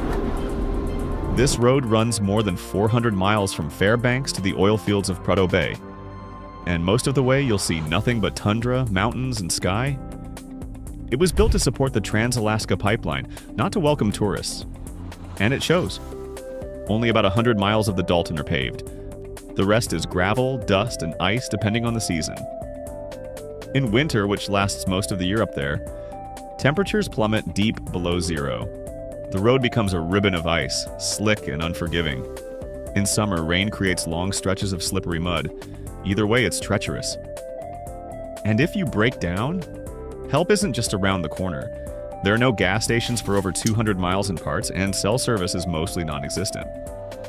Truckers dominate this highway, roaring past in massive rigs that throw up clouds of gravel and snow. One cracked windshield and you're lucky. If you skid off the road, there are no guardrails, and it could take hours before anyone notices. There's wildlife too, moose, bears, and wolves, and they cross when they want. Not when it's convenient. What's most unsettling is how quickly the Dalton can switch from calm to chaos. 1 minute it's quiet and still, and the next, a snow squall drops visibility to zero. If the wind picks up, it feels like your vehicle might lift off the road entirely. The scenery is stunning, but it's the kind of beauty that doesn't care whether you survive it. Now let's head far south to a road high in the mountains of the Philippines, the Halsama Highway. It winds through the Cordillera Central mountain range, connecting Baguio City to the remote provinces in the north. It's scenic, yes, but this isn't a calm mountain retreat. It's a road where fog rolls in fast, landslides are common, and there's barely enough space to pass in many areas. The pavement varies wildly smooth 1 minute, broken and crumbling the next. Guardrails, where they exist, are often flimsy. And visibility? It's not rare to find yourself driving in thick clouds where you can't see more than a few feet ahead. Local buses known as monster jeeps charge around tight corners with confidence built more on habit than logic. Meeting one of those face-to-face on a narrow bend is a daily gamble. During the rainy season, large portions of the highway can get washed out or simply vanish beneath landslides. Recovery crews do what they can, but the mountain decides the pace. And if you're driving without local knowledge, it's easy to find yourself on a stretch of road that suddenly dips into gravel or ends in a pothole big enough to take out a wheel. Despite all this, the highway is full of life. People live, work, and move along this road every day. But it's not a place to drop your guard. It's easy to get lulled by the mist, the pine trees, the cool air. Then the fog thickens and you're suddenly aware of just how high up you are and how close that edge really is. Some roads dare you with heights or weather. Taiwan's Taroko Gorge Road dares you with the mountain itself. Officially part of the Central Cross Island Highway, this route cuts straight through marble cliffs, snakes past waterfalls, and dives in and out of tunnels carved directly into the rock face. It's narrow uncomfortably so, and most of the way, there's just enough room for 2 cars to pass each other. Buses and trucks also share the road, which makes every blind turn feel like a lottery. Add in motorbikes weaving between lanes, and you've got a full house of chaos in motion. There are tunnels where the roof drips water from the rock above, and corners where the only thing between you and the gorge below is a low stone wall. Rain turns things worse. The cliffs surrounding the gorge are steep and unstable, and rock slides aren't rare. Warning signs mark falling rock zones, but if you see rocks tumbling, it's already too late. Some of the tunnels aren't lit, and some don't have barriers. 1 second you're in a dark hole, and the next you burst into blinding daylight over a cliffside curve. The Taroko Gorge is breathtaking in more ways than one. You'll want to look around, but on this road your eyes need to stay forward. Nature doesn't just surround the road, it's constantly trying to take it back. And yet, people drive it every day, either for the challenge, the scenery, or simply because it's the only route to the other side. Back into the cold now, and deep into eastern Siberia, where the Kolyma Highway runs over 1,200 miles from Magadan to Yakutsk. It's known as the Road of Bones, not because of myth, but because of the dark history buried beneath it. But we're not here to dwell on the past. We're here because it's still one of the toughest and most dangerous winter roads on Earth. In the coldest inhabited region on the planet, this road becomes a frozen gauntlet for anyone who dares to drive it. Winters here aren't just cold, they're brutal. Temperatures can dip to -60 Fahrenheit. Metal becomes brittle, tires stiffen. Breathing the air can burn your lungs if you're not prepared. And this road stretches through hundreds of miles of absolute nothing. The pavement isn't consistent. Much of the route is dirt or gravel, and in the warmer months, it turns into thick mud that can trap trucks for days. In winter, it becomes an icy ribbon flanked by snowbanks and forests. Get stuck, and your biggest enemy isn't time, it's temperature. Engines freeze. Phones don't work. There are long sections without any settlements. But strangely, this road is still active. Locals, delivery drivers, and adventurers all take it. In the dead of winter, there's even an ice road section that cuts directly across frozen rivers, usable only for a few weeks before the thaw makes it deadly. There's a strange calmness to the Kolyma Highway. The landscape is silent, vast, and beautiful. But make no mistake, it's a road that tests not just your vehicle, but your ability to stay calm in the most extreme kind of isolation. At first glance, Romania's Transfiguration Highway looks like something out of a fantasy movie. Surrounded by the towering peaks of the Făgăraș Mountains, the road zigzags through dense forests, past waterfalls, and up toward the clouds. But don't let the beauty fool you, this isn't a scenic route you relax on. It's a twisting, unpredictable climb that's as dangerous as it is mesmerizing. Built in the 1970s under harsh conditions and intense pressure, the highway was meant as a strategic military route through the Carpathians. In typical Transylvanian fashion, the road doesn't rise gently. It switches back sharply with hairpin curves that stack on top of one another like coils of a sleeping snake. Some bends are so tight you can see your own taillights if you look over your shoulder. The weather is its own opponent. It can shift from sunny to stormy within minutes. Dense fog rolls in fast, swallowing the road until visibility drops to just a few feet. Rain turns corners into slip zones, and in colder months, snow can fall suddenly even when the lower roads are clear. Black ice hides in shadowed turns. And guardrails? In many places, they're little more than decorative. Drivers come from all over Europe for the challenge, drawn by the reputation, the legends, and maybe the fact that the road was once declared the best driving road in the world by a famous British car show. But even expert drivers admit this is a road you don't conquer, you survive it. This jaw-dropping image shows the unmatched hustle of Indian railways. Passengers cling to the train's sides, sit on the roof, and even stand precariously on the front. It's not just transportation, it's survival. This chaotic yet fascinating scene captures the sheer determination of its commuters. Here's another stunning display of how Indian trains push the boundaries of possibility. Every inch is claimed, whether on the roof, the sides, or the steps. It's more than a commute, it's a way of life. Remarkably, this isn't rare but a daily reality for millions braving the rails to reach their destination. What's next? This overloaded truck is a masterpiece of audacity and balance. Stacked sky-high with sacks, it wobbles precariously as it navigates urban roads. One wrong move could spell disaster, but drivers here are no strangers to such feats.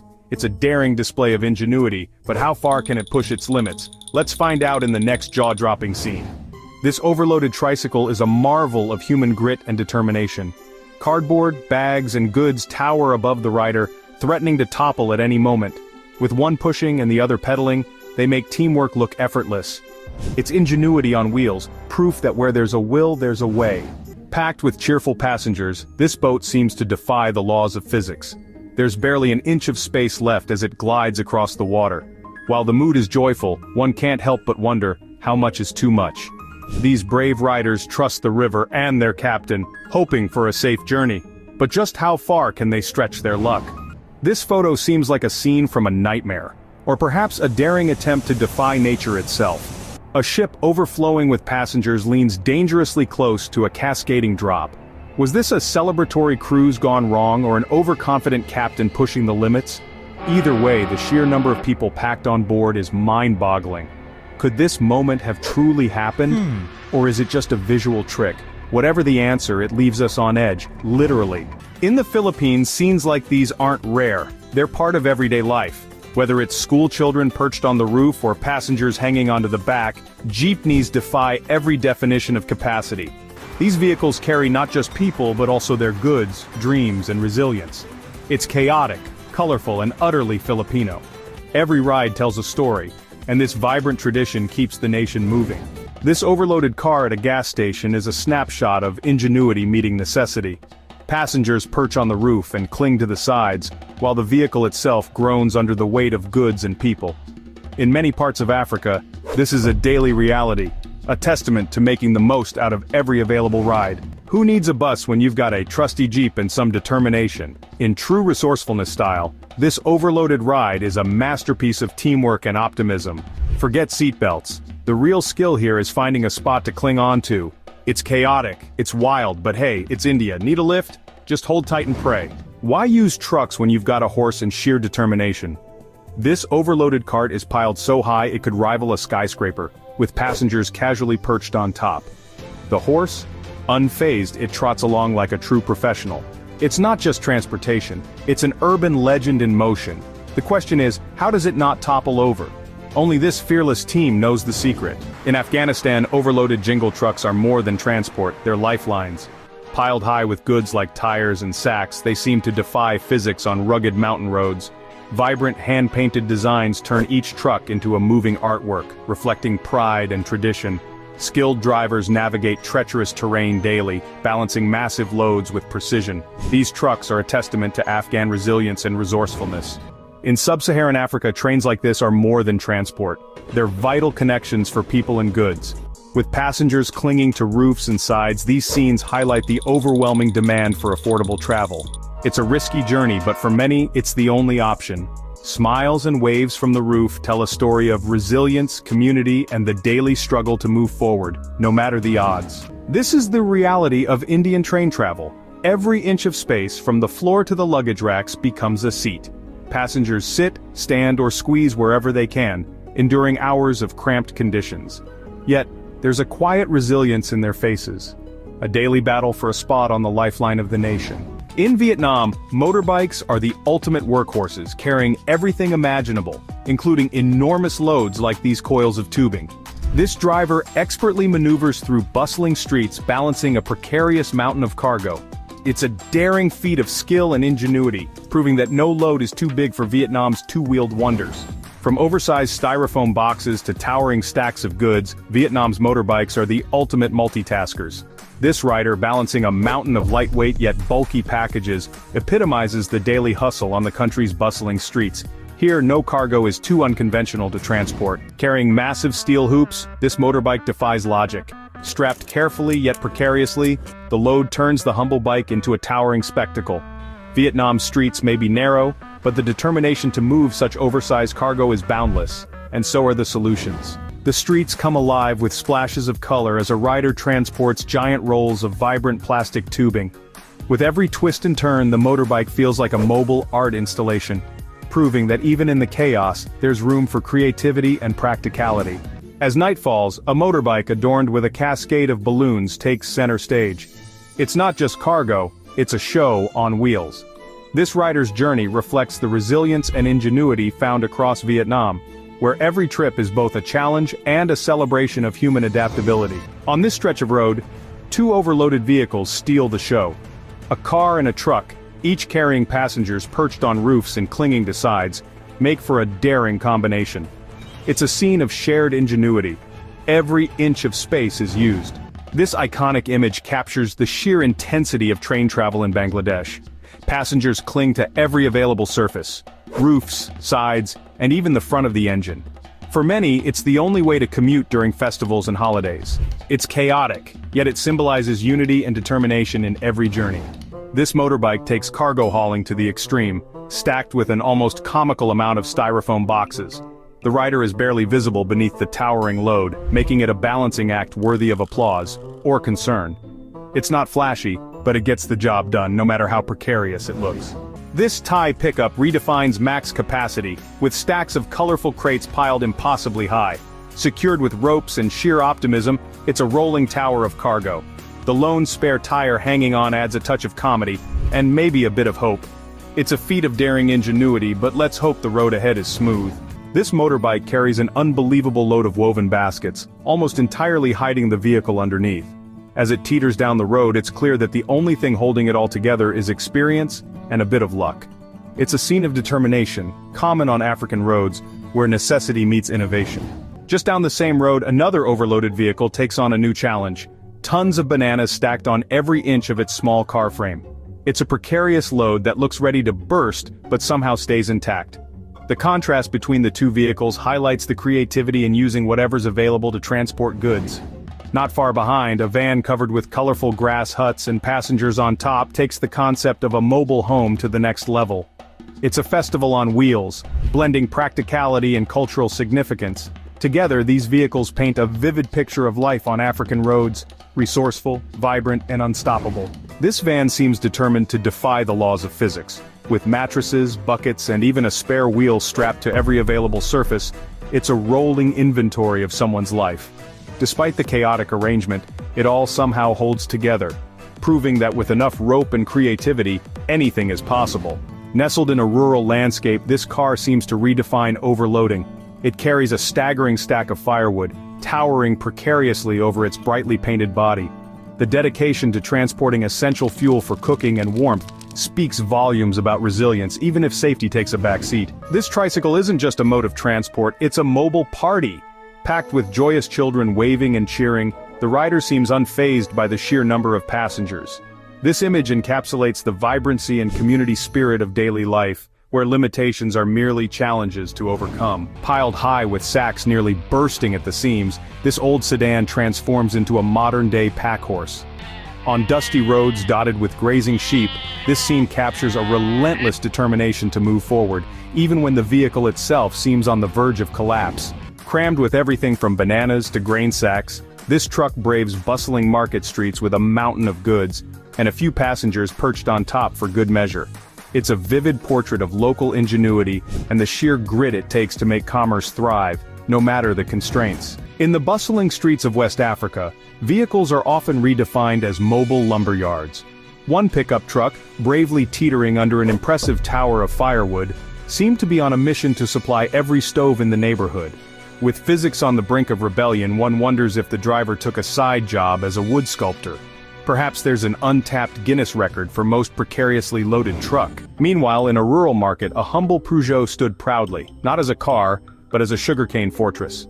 The driver perched confidently on his new throne of harvest, probably considering a part-time gig as a lookout. With locals gathering around, it's clear that this setup doubles as a vehicle and a community conversation starter. And then, there's the banana cyclist. Armed with determination and a bike that defies all structural expectations, this hero of the dirt roads navigates with bundles of green bananas larger than the bike itself. With such ingenuity, who needs a delivery van? Let's just hope he's not expected to make sharp turns. This image highlights the determination of African workers. A trio pushes a cart stacked high with colorful mattresses, showcasing teamwork and strength. The vibrant colors reflect the energy of the market, while their effort embodies resilience. Despite the towering load, the men work together seamlessly. Their unity turns a daunting task into a display of persistence and collaboration, capturing the spirit of hard work. This photo captures the sheer magnitude of transport ingenuity in rural Africa. A massive truck, heavily laden with a towering tarp-covered load, cruises along an arid road. Two passengers sit nonchalantly on top, seemingly unfazed by the precarious setup. The image underscores a mix of bold resourcefulness and risk-taking. It's a common scene on African highways where practicality often overrides safety concerns. This image encapsulates the essence of resilience and practicality. A woman on a motorbike carries an impressive load of firewood, an everyday task turned into a display of sheer determination. The juxtaposition of modern transportation with traditional labor is striking, showcasing a world where necessity drives innovation. Imagine a gathering so massive it can be seen from space, a place where faith and sheer human density collide. Welcome to the Kumbh Mela, a Hindu festival held every 12 years at 4 sacred riverside cities in India. It's not just a religious event, it's a logistical marvel and a feat of human endurance. During the 2013 festival in Allahabad, over 30 million people gathered in a single day. Yes, you heard that right. More than the entire population of Australia crammed into one sprawling, chaotic space. The energy is electric. Devotees wade into the holy Ganges to cleanse their sins, saffron-clad sadhus lead processions, and pilgrims jostle for every inch of space. Makeshift tents become neighborhoods and food stalls form streets, but overcrowding brings risks too. In 1954, a stampede killed hundreds. Still, the Mela remains a testament to humanity's drive to unite under a shared belief, no matter the challenges. It's mesmerizing, chaotic, and absolutely unforgettable. If there's ever been an event that redefined crowded, it's Woodstock. In August 1969, a small dairy farm in Bethel, New York, became the epicenter of counterculture and chaos. Organizers expected 50,000 attendees, but as the festival unfolded, over 400,000 music lovers swarmed the site. Imagine traffic backed up for 20 miles, makeshift camping grounds stretching into the horizon, and people spilling out of every conceivable corner. Attendees braved the heat, rain, and famously muddy fields to witness acts like Jimi Hendrix and Janis Joplin in an atmosphere thick with peace, love, and music. Supplies ran out, sanitation became a joke, and yet, there was an unspoken unity among the masses. The spirit of togetherness outweighed the discomfort. This wasn't just a concert, it was a movement that echoed the dreams of a generation. But as we leave the 60s behind, let's trade those muddy fields for a glittering New Year's Eve spectacle in the heart of Manhattan. Fast forward to the cold, glowing streets of Times Square on December 31st. Every year, about 1 million people pack into this iconic spot to watch the ball drop. Think about it.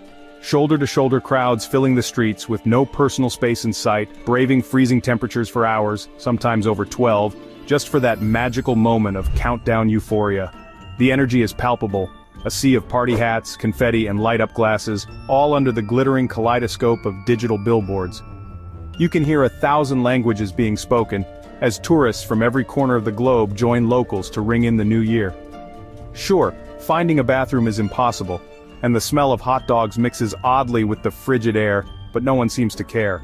It's one of the most intense gatherings on Earth, and while this kind of density can feel overwhelming, it pales in comparison to the daily controlled chaos of Tokyo's Shibuya Crossing. Welcome to the busiest pedestrian intersection in the world, where order somehow thrives within chaos.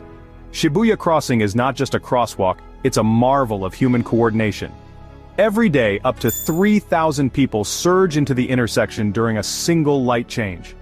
Imagine streams of people flowing from every direction, weaving seamlessly through one another without collisions. It's like a living, breathing work of art, set against the neon jungle of Tokyo's skyline. The energy here is unmatched. Office workers power walk to meetings, tourists pause mid-intersection for the perfect selfie, and the air buzzes with the sound of chatter, car horns, and jingles from nearby stores. Despite the overwhelming foot traffic, there's an unspoken rhythm that keeps it all moving. It's a place where humanity's adaptability shines. In December 2004, Bangladesh set out to achieve something remarkable. A human chain so massive it would stretch across the country and into the Guinness World Records. And they did just that. Imagine this. More than 5 million people joined hands, forming a continuous line that spanned 620 miles from Teknaf in the south to Tentulia in the north. The participants represented a unified voice, a statement against corruption, but the sheer logistics of assembling this many people on a single day were staggering. Roads were lined with villagers, students, activists, and professionals, all dressed in vibrant colors and holding hands under the winter sun. It wasn't just a gathering, it was a living, breathing chain of human willpower and determination. Helicopters buzzed overhead to capture aerial views, revealing an unbroken ribbon of humanity that snaked through cities, farmland, and open highways. And yet, even in this immense gathering, there was a shared purpose that transcended the chaos. The record-breaking event wasn't just a political statement, it was proof of how people, when united, can create something utterly awe-inspiring. Dharavi, nestled in the heart of Mumbai, is not just a slum, it's a pulsating microcosm of life, energy, and struggle. Spanning just over 0.8 square miles, this teeming labyrinth is home to over 1 million people, making it one of the most densely populated areas in the world. That's roughly 700,000 people packed into a space smaller than Central Park in New York City. Narrow lanes snake through the settlement, flanked by makeshift homes stacked precariously atop one another, forming an unending maze of tin roofs, tarpaulin sheets, and wooden planks. Yet within this chaos lies a surprising order. Small-scale industries churn out pottery, leather goods, textiles, and even recycling services, contributing millions to the city's economy. The human density here is staggering. Entire families live in cramped spaces smaller than most closets, with little more than a thin partition separating one household from the next. The air buzzes with a cacophony of sounds, children shouting, machinery humming, and street vendors bargaining. Despite the unimaginable overcrowding, there's a resilience and sense of community that holds Dharavi together. Strangers lend a hand, neighbors share food, and amidst the dire living conditions, life somehow thrives. Dharavi serves as both a sobering reminder of the housing crisis in urban centers and a testament to human adaptability. By the way, Dharavi is among the most densely packed places on Earth, but it's just the beginning. Imagine cities and districts where the sheer crush of humanity defies imagination. From astonishingly cramped capitals to urban jungles bursting at the seams, stay tuned and prepare to dive into the most overcrowded corners of the world. Welcome to Manila, a city that takes the concept of crowded to a whole new level. With over 1.85 million people packed into just 16.56 square miles, its population density soars to an almost unimaginable 111,000 people per square mile. To put that in perspective, it's like squeezing the entire population of Atlanta into an area smaller than your neighborhood park. The streets of Manila are an unending stream of life. Jeepneys overflowing with passengers, vendors cramming every corner with their wares, and children playing basketball in the few open patches of land they can find.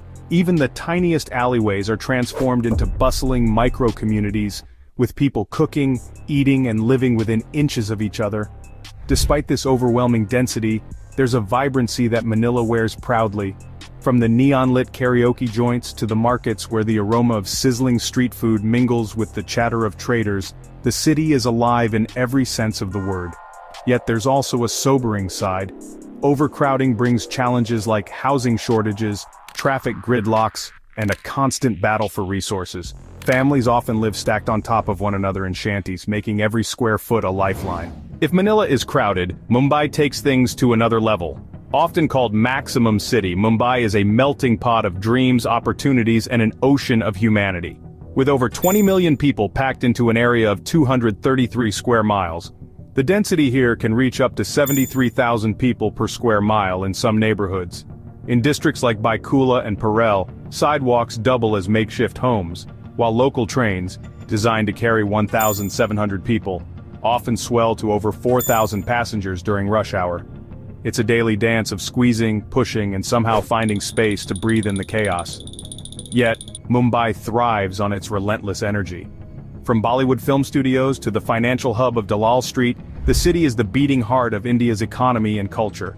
It's also a tale of contrasts. Towering luxury apartments share borders with sprawling slums like Dharavi, where the streets buzz with entrepreneurial spirit despite the cramped living conditions. Mumbai is both overwhelming and inspiring. A city where space is scarce, but dreams seem infinite. From Mumbai's vastness to the labyrinthine lanes of Indian Chandni Chowk, the shift feels almost cinematic. Nestled in Old Delhi, Chandni Chowk isn't just a market, it's a sensory overload. A mere 1.5 square miles houses an astonishing number of vendors, shoppers, and residents, creating an ever-buzzing hive of humanity. This historic hub was once a grand Mughal boulevard. Today, it's a maze where rickshaws squeeze through gaps barely wide enough, and traders shout over the din of traffic and bartering. Every corner here feels alive. The aroma of freshly fried parathas and jalebis mingles with the scent of incense wafting from centuries-old temples. Chandni Chowk isn't just crowded, it's a feast for the senses. But the density brings challenges, from choking traffic to a constant jostle for space. Yet the charm is undeniable. It's a place where time seems to stand still, holding on to its historic essence even as modern Delhi rushes past it. The Kola Super Deep Borehole was never meant to be a door to anything. It started as a scientific project in the Soviet Union, a mission to drill as deep into the Earth's crust as possible. They wanted to study what lay beneath, push the boundaries of geology, and maybe even get closer to the Earth's mantle. What they found, however, was something that made even the most skeptical scientists uneasy. The drilling began in the 1970s in a remote part of Russia's Kola Peninsula. The deeper they went, the stranger things became. At first, the drill hit temperatures far higher than expected, nearly 350 degrees Fahrenheit at about 7.5 miles down. Rock should have been solid at that depth, but it acted strangely, almost as if something was shifting beneath the surface. Then came the noises. During one of the deep drilling phases, workers reported hearing strange sounds coming from the borehole. At first they dismissed it as equipment noise or seismic activity, but the deeper they drilled, the louder it became. The sounds didn't resemble the usual groans of shifting rock or underground tremors. They were different. They were voices, echoing, distant, almost human yet distorted and unnatural. Recordings were taken. Those who listened described it as an overwhelming mix of wails and desperate screams. Some refused to work on the project after that. They said it felt as if the ground beneath them was alive, something watching from below. Rumors spread fast. People whispered that the scientists had reached the very edge of hell itself, that they had almost broken through and let something out. The official reports dismissed the sounds as geological phenomena, the result of pressure changes or rock fracturing, but those explanations didn't sit well with everyone. If that were true, why did some engineers refuse to speak about what they had heard? Why were there sudden funding cuts and secrecy surrounding the last phases of the project? Eventually, the borehole was sealed. The project had been abandoned, citing technical difficulties and excessive heat. Some say it was because the drill bits kept breaking. Others believe it was because they had found something no one was ever supposed to find. Beneath the pyramids of Egypt, a hidden world stretches far below the sand. Archaeologists have mapped out tombs, burial chambers, and passageways carved thousands of years ago. But some tunnels defy explanation. They don't connect to tombs, temples, or treasure chambers. They simply go nowhere. One such tunnel was discovered beneath the Pyramid of Menkaure in Giza. It extends for hundreds of feet, its walls smooth, its path deliberate, yet it leads to a dead end. No artifacts, no inscriptions, no sign of why it was dug in the first place. Another lies beneath the Great Pyramid, an almost perfectly straight passage sealed off at both ends. Attempts to send robotic cameras inside have been met with technical failures and unexplained malfunctions.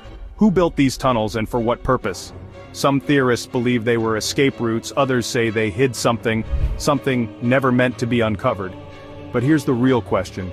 Why were they sealed so deliberately, almost as if someone wanted to ensure that whatever was inside would never see the light of day? If that wasn't strange enough, similar tunnels have been found across the world, in places where ancient civilizations supposedly had no contact. And that brings us to Turkey, where an underground city was discovered completely by accident. A man in Turkey was renovating his home when he knocked down a wall in his basement. Instead of bricks and mortar, he found a dark passageway stretching far beyond his property. At first he assumed it was an old storage area, but when he ventured inside, he realized it wasn't just a room, it was an entire city buried beneath the earth. Derinkuyu is one of the largest underground cities ever found. It has multiple levels, stretching over 200 feet down, complete with ventilation shafts, water wells and massive stone doors designed to seal off entire sections. Thousands of people could have lived there for months, maybe years, without ever needing to surface. But why would an entire civilization choose to vanish beneath the ground? Theories range from ancient wars to cataclysmic disasters, but some details don't add up. The tunnels are too precisely cut, the air circulation too advanced for a simple hideout. Some chambers appear to have been built for something other than living. Spaces too large for comfort, staircases leading nowhere, doors sealing off sections that seem empty. What were they really hiding from? And why does this underground city resemble the strange, forgotten tunnels beneath the pyramids? Maybe there's a connection, one lost beneath centuries of stone and secrecy. And speaking of things that shouldn't exist, let's move to Texas, where a wall buried underground has baffled scientists for years. Beneath the soil of Rockwall, Texas, a discovery was made that shouldn't exist. Workers digging for a well in the 1800s struck something solid. Massive stone blocks stacked neatly, stretching deep into the earth. At first they thought it was the ruins of an ancient fort, but as they continued digging, the structure didn't stop. It went deeper, wider, forming what looked like an enormous buried wall. The formation is made of enormous stones, some weighing several hundred pounds, fitted together with unsettling precision. Some of these blocks have what appear to be carvings or tool marks, as if shaped by human hands. But here's where things get strange. Geologists say the rock is natural, supposedly formed over 100 million years ago. If that's true, then how did these stones align so perfectly, and why does it stretch for miles beneath the ground? Some believe it's the work of an ancient forgotten civilization. Others insist it's a natural phenomenon, an oddly symmetrical freak of nature. But then there are those who whisper that something else is at play, that we're looking at evidence of a lost history we were never supposed to uncover. And speaking of lost history, let's move to the ocean, where an entire sunken continent was discovered beneath New Zealand. For centuries, New Zealand was believed to be nothing more than a series of islands in the Pacific. That changed when scientists began mapping the ocean floor and found something astonishing. Beneath the waves, stretching nearly 2 million square miles, was an entire sunken landmass. They named it Zealandia. Unlike Atlantis, this wasn't just a myth or a legend. The landmass is real. Its mountains and valleys now submerged miles beneath the ocean's surface. What's even more bizarre? This continent was above water millions of years ago, meaning it could have once supported life. The idea that an entire landmass, nearly the size of India, could sink and be completely forgotten by history is unsettling. If there were civilizations on Zealandia, their ruins would now be hidden deep beneath the ocean floor. What structures could be buried there? What artifacts have yet to be uncovered? It's a mystery that remains unsolved, and with much of Zealandia inaccessible, we may never know what secrets lie beneath. But let's shift from lost continents to something even more bizarre. Tracks in the Nevada desert that look like they were left before humans were even supposed to exist. In a remote section of Nevada, footprints have been found that don't make sense. They look human, with clear impressions of toes and heels, but they're millions of years old, long before modern humans were supposed to exist. Even stranger, some appear to be wearing shoes. One of the most famous examples is a fossilized footprint found in rock that's over 300 million years old. The print is shaped like a modern shoe sole, complete with a distinct tread pattern. How could this be possible? Humans weren't even a concept at that point in Earth's history, so who or what left these tracks? Geologists have tried to explain them as unusual natural formations, but the patterns are too precise, too deliberate. If they truly are footprints, it would rewrite everything we know about history. Could they belong to an unknown prehistoric species? Or is it evidence of something even more unsettling? That someone or something walked this planet long before we did? From impossible walls to sunken continents and footprints that shouldn't exist, these discoveries challenge everything we thought we knew. But the deeper we dig, the more the past refuses to stay buried. The Atacama Desert in Chile is one of the driest places on Earth, a barren wasteland where rain rarely falls and life struggles to survive. But buried beneath its cracked surface, something deeply unsettling has been uncovered. An ancient burial site, unlike any other. Archaeologists expected to find simple graves, the kind left behind by early civilizations. Instead, they uncovered elongated skulls, twisted remains, and burial positions that didn't match any known cultural practices. Some bodies appeared contorted as if they had died in agony. Others were arranged in patterns that no one could explain. Even stranger, the soil itself seemed different. Local legends warned that this place was cursed, that those who disturbed it would suffer. Researchers who spent too much time near the site reported strange headaches, dizziness, even hallucinations. Instruments malfunctioned. Radiation readings were higher than normal, yet there was no sign of a natural source. Some believe this was a ritual burial site, a place where the dead were left to appease something, or someone. Others suggest it was an ancient quarantine zone, where the sick were left to die. But the real question is, why was it buried so deliberately? Who or what was never supposed to be found here? It started as a routine excavation, scientists digging for soil samples in a remote field. But a few feet down, their shovels struck something unexpected. Rows upon rows of strange, tightly wrapped bundles. At first they thought it was old waste, but the deeper they dug, the clearer it became. These weren't ordinary sacks. Some looked torn, revealing something unsettling inside. I think you can guess what might be inside, but who buried them here? And why? Drop your theories in the comments. Deep in the mines of South Africa, something was unearthed that defies explanation. Perfectly shaped metallic spheres, some with grooves carved around them, buried in rock that's over 2.8 billion years old. These small, smooth orbs, now called the Klerksdorp spheres, are composed of a mysterious metallic substance, far different from the surrounding rock. Some are hollow, while others are filled with an unknown mineral. The most unsettling part? Their nearly perfect symmetry, something nature rarely produces on its own. Scientists have tried to explain them as natural formations, possibly the result of volcanic processes or mineral concretion.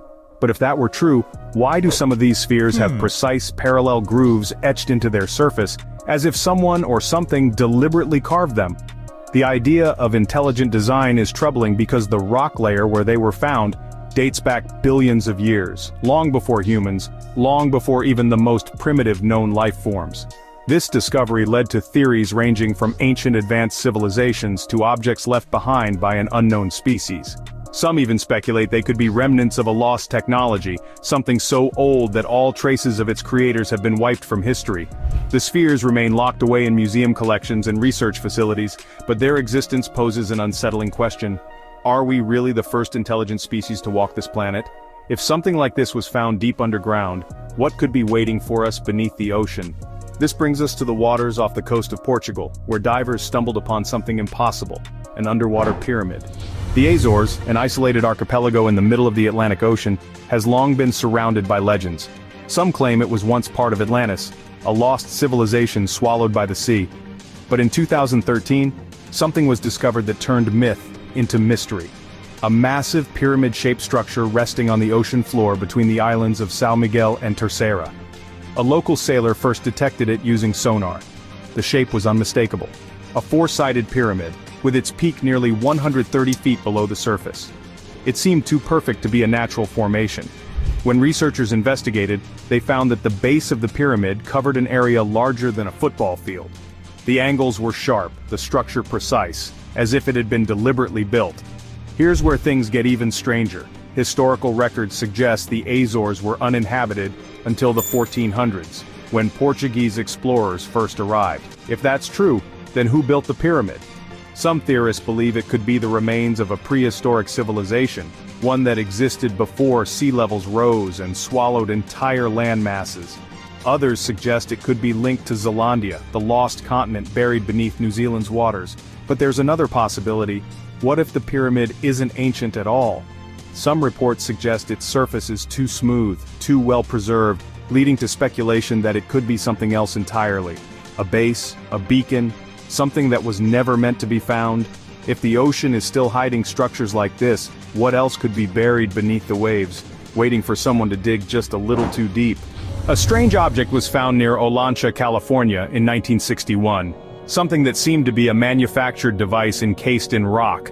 3 rock collectors searching for geodes cracked one open and discovered what appeared to be a spark plug buried inside. The artifact, now called the Koso artifact, had a metallic core, a ceramic-like casing, and a hexagonal shape, features that closely resemble a modern spark plug. But there was one huge problem. The rock in which it was found was estimated to be at least 500,000 years old. If that dating is correct, it means this object was buried long before humans had any known technology, before civilization itself. How could a human-made object have ended up inside ancient rock?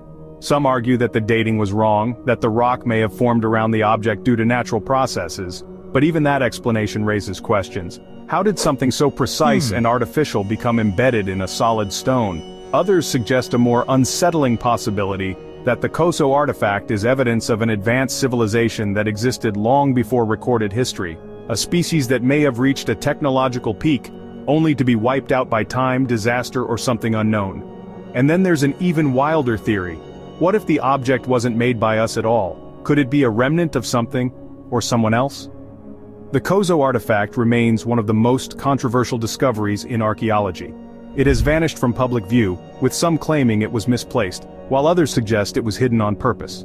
Was this an ancient out-of-place object, an elaborate hoax, or proof that history is far more complicated than we believe? If objects like this can be buried for 500,000 years, what else is waiting to be discovered? And that brings us to another mysterious find, one made of pure gold and shaped like something that shouldn't have existed 1,500 years ago. Buried beneath the jungles of Colombia, archaeologists uncovered small gold figurines unlike anything they had ever seen.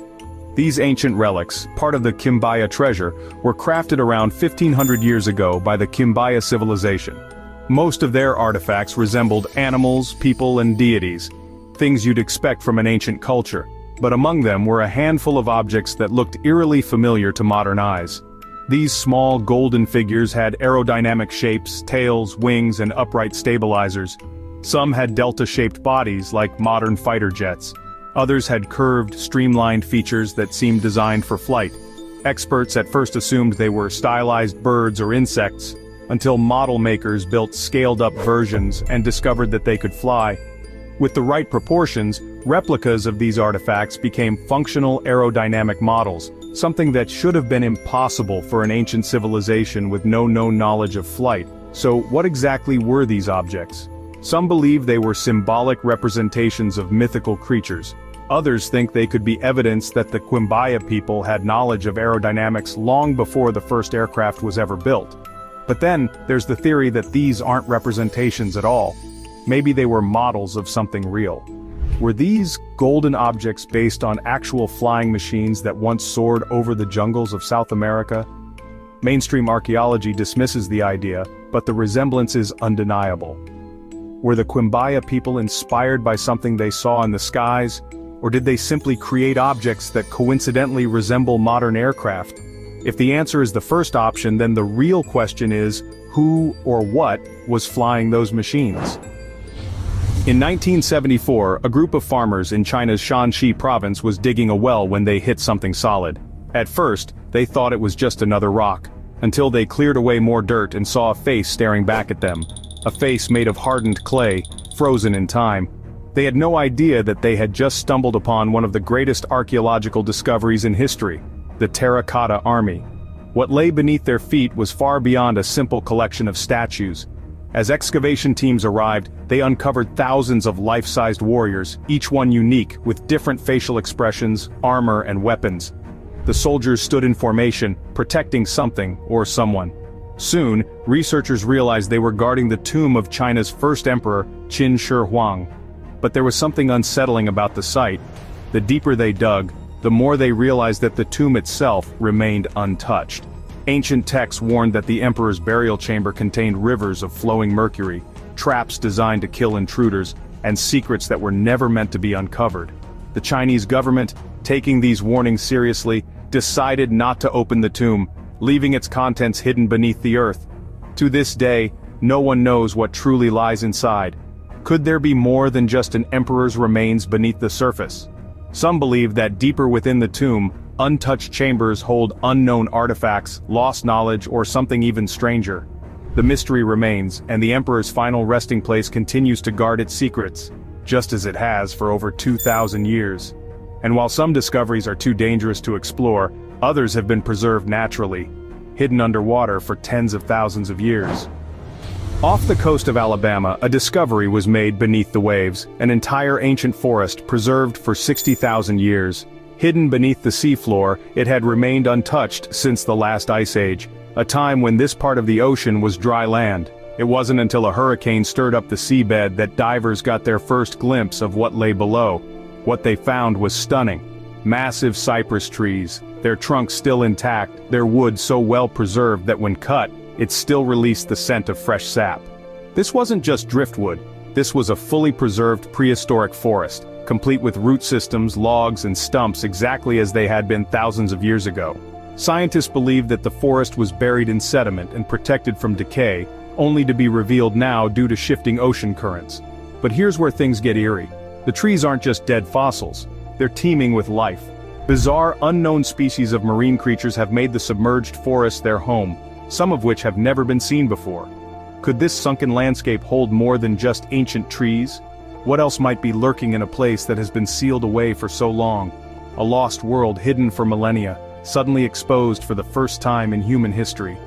But some things that were buried should stay buried, like the mummified remains found deep beneath the city of Guanajuato. In central Mexico, beneath the city of Guanajuato, lies a crypt filled with bodies that were never meant to be unearthed. In the 1800s, a cholera outbreak swept through the region, and bodies had to be buried quickly. But years later, something terrifying happened. When workers began exhuming graves, they found the corpses were not decomposing. What they uncovered was horrifying. The mummies' bodies were shockingly well preserved, their skin dry and leathery, their features frozen in expressions of terror. Some of the corpses had twisted mouths, wide eyes, and contorted limbs, as if they had died in unimaginable pain. But the most disturbing theory? Some of them might have been buried alive. This discovery led to the creation of El Museo de las Momias, a museum dedicated to the Guanajuato mummies. Visitors have reported feeling an overwhelming sense of unease when looking at the remains. Some claim they've seen the mummies shift slightly in their glass cases. Others say they've heard faint whispers echoing through the halls.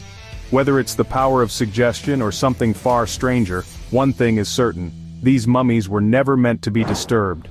Buried beneath an English field for over 1,300 years, the Staffordshire hoard was never meant to be found. In 2009, a man with a metal detector uncovered something glinting in the soil. What he found was the largest collection of Anglo-Saxon gold ever discovered, over 3,500 pieces of finely crafted weapons, armor fittings, and mysterious golden artifacts. But the real mystery is why it was buried. There were no coins, no complete objects, only fragments as if the hoard had been deliberately broken before being hidden. Was it an offering, a betrayal, a last-ditch attempt to protect something powerful? No one knows who buried it or why they never came back for it. Even today, many of the pieces remain a puzzle. Some designs seem almost too advanced for their time. Could they be remnants of lost knowledge or something even stranger? Whatever the truth, one thing is clear: someone wanted it to stay hidden. That's about it.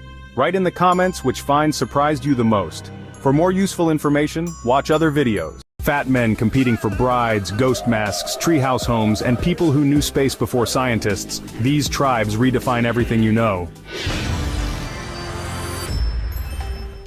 In the misty highlands of Papua New Guinea, there lives a tribe that takes grooming to an entirely new level.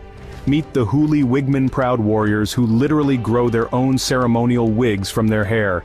These aren't just any wigs, We're talking towering, rounded hairpieces carefully shaped, adorned with bird feathers, and worn like royal crowns. It's not a costume, it's identity, pride, and power rolled into one.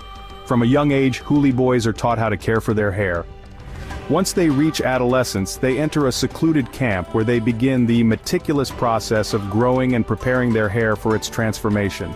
During this time, they avoid touching their hair with their hands, using only bamboo combs and water collected in banana leaves. When the hair grows long and strong enough, it's cut, shaped into the perfect arc, and dried in the sun. These wigs aren't tossed together in a day. Crafting one can take months. And yes, the final piece is a true badge of honor. The most prized wigs are saved for important rituals and gatherings. Some Huli men even make multiple wigs, one for daily life and others for grand displays. To top it off, they decorate them with plumes from the bird of paradise, a creature just as colorful and extravagant as their culture. These headpieces rise up like helmets, giving the wearer a larger-than-life appearance. It's a natural form of self-expression that stands out even in a world full of wild fashion trends. What makes it all the more fascinating is the purpose behind the wigs. For the Huli, these aren't just fashion. They symbolize transformation and masculinity. Growing your own wig shows discipline and patience. Wearing one tells the world you've come of age. In a way, it's their version of a graduation cap, just way more epic and handmade. Far from any telescope or science lab, in the cliffs of Mali lives the Dogon tribe, a group that stunned the modern world with their knowledge of the stars. What makes them so unusual? Long before modern astronomers confirmed it, the Dogon described in detail a hidden star, Sirius B, an ultra-dense companion to Sirius that can't be seen without a telescope. According to the Dogon, this wasn't just a guess, it was part of their oral history, passed down through generations. This cosmic knowledge isn't kept in books. It's woven into dances, masks, and sculptures. The Dogon use elaborate ceremonies to express their view of the universe, dressing in layered outfits and towering masks that stretch over 6 feet tall. Some say these rituals are purely cultural, others still whisper about a possible lost connection to something beyond this world. Whatever the truth, the visuals are stunning. Rows of dancers moving in sync, their masks painted in earth tones and stars, turning every gathering into a moving, breathing galaxy. But while the Dogon look to the skies, another tribe in Papua keeps its eyes on the past, and even keeps its ancestors close. In the Baliem Valley of Papua, the Dani people have developed one of the world's most visually intense traditions. Here, history isn't locked in books or museums, it's preserved in full view. The Dani mummify important ancestors using smoke, carefully treating the bodies over an open flame until they become dry, dark, and almost statue-like. These mummies are kept in the village, not hidden away, and are even brought out for special events, wearing traditional gear and headpieces made from feathers and boar tusks. But there's more to Dani culture than mummification. Their beauty standards are as bold as their ceremonies. Men often wear koteka, a long, decorated gourd worn over the genitals, secured with string and worn with pride. Each one is shaped differently, and in some cases men personalize them to show off their style or status. For the Dani, strength and bravery are core values, and these are reflected in their appearance. Ritual mock battles, once used to settle disputes, now draw travelers who watch in awe as warriors clash in full tribal wear. The Dani show us a world where tradition is never just in the past. It's right there, standing tall in the center of the village. Deep in the foggy valleys of Papua New Guinea, the Asaro tribe has mastered the art of being unforgettable. Their look is like something out of a dream, or, honestly, a nightmare. They cover themselves in white clay from head to toe and wear these eerie, oversized masks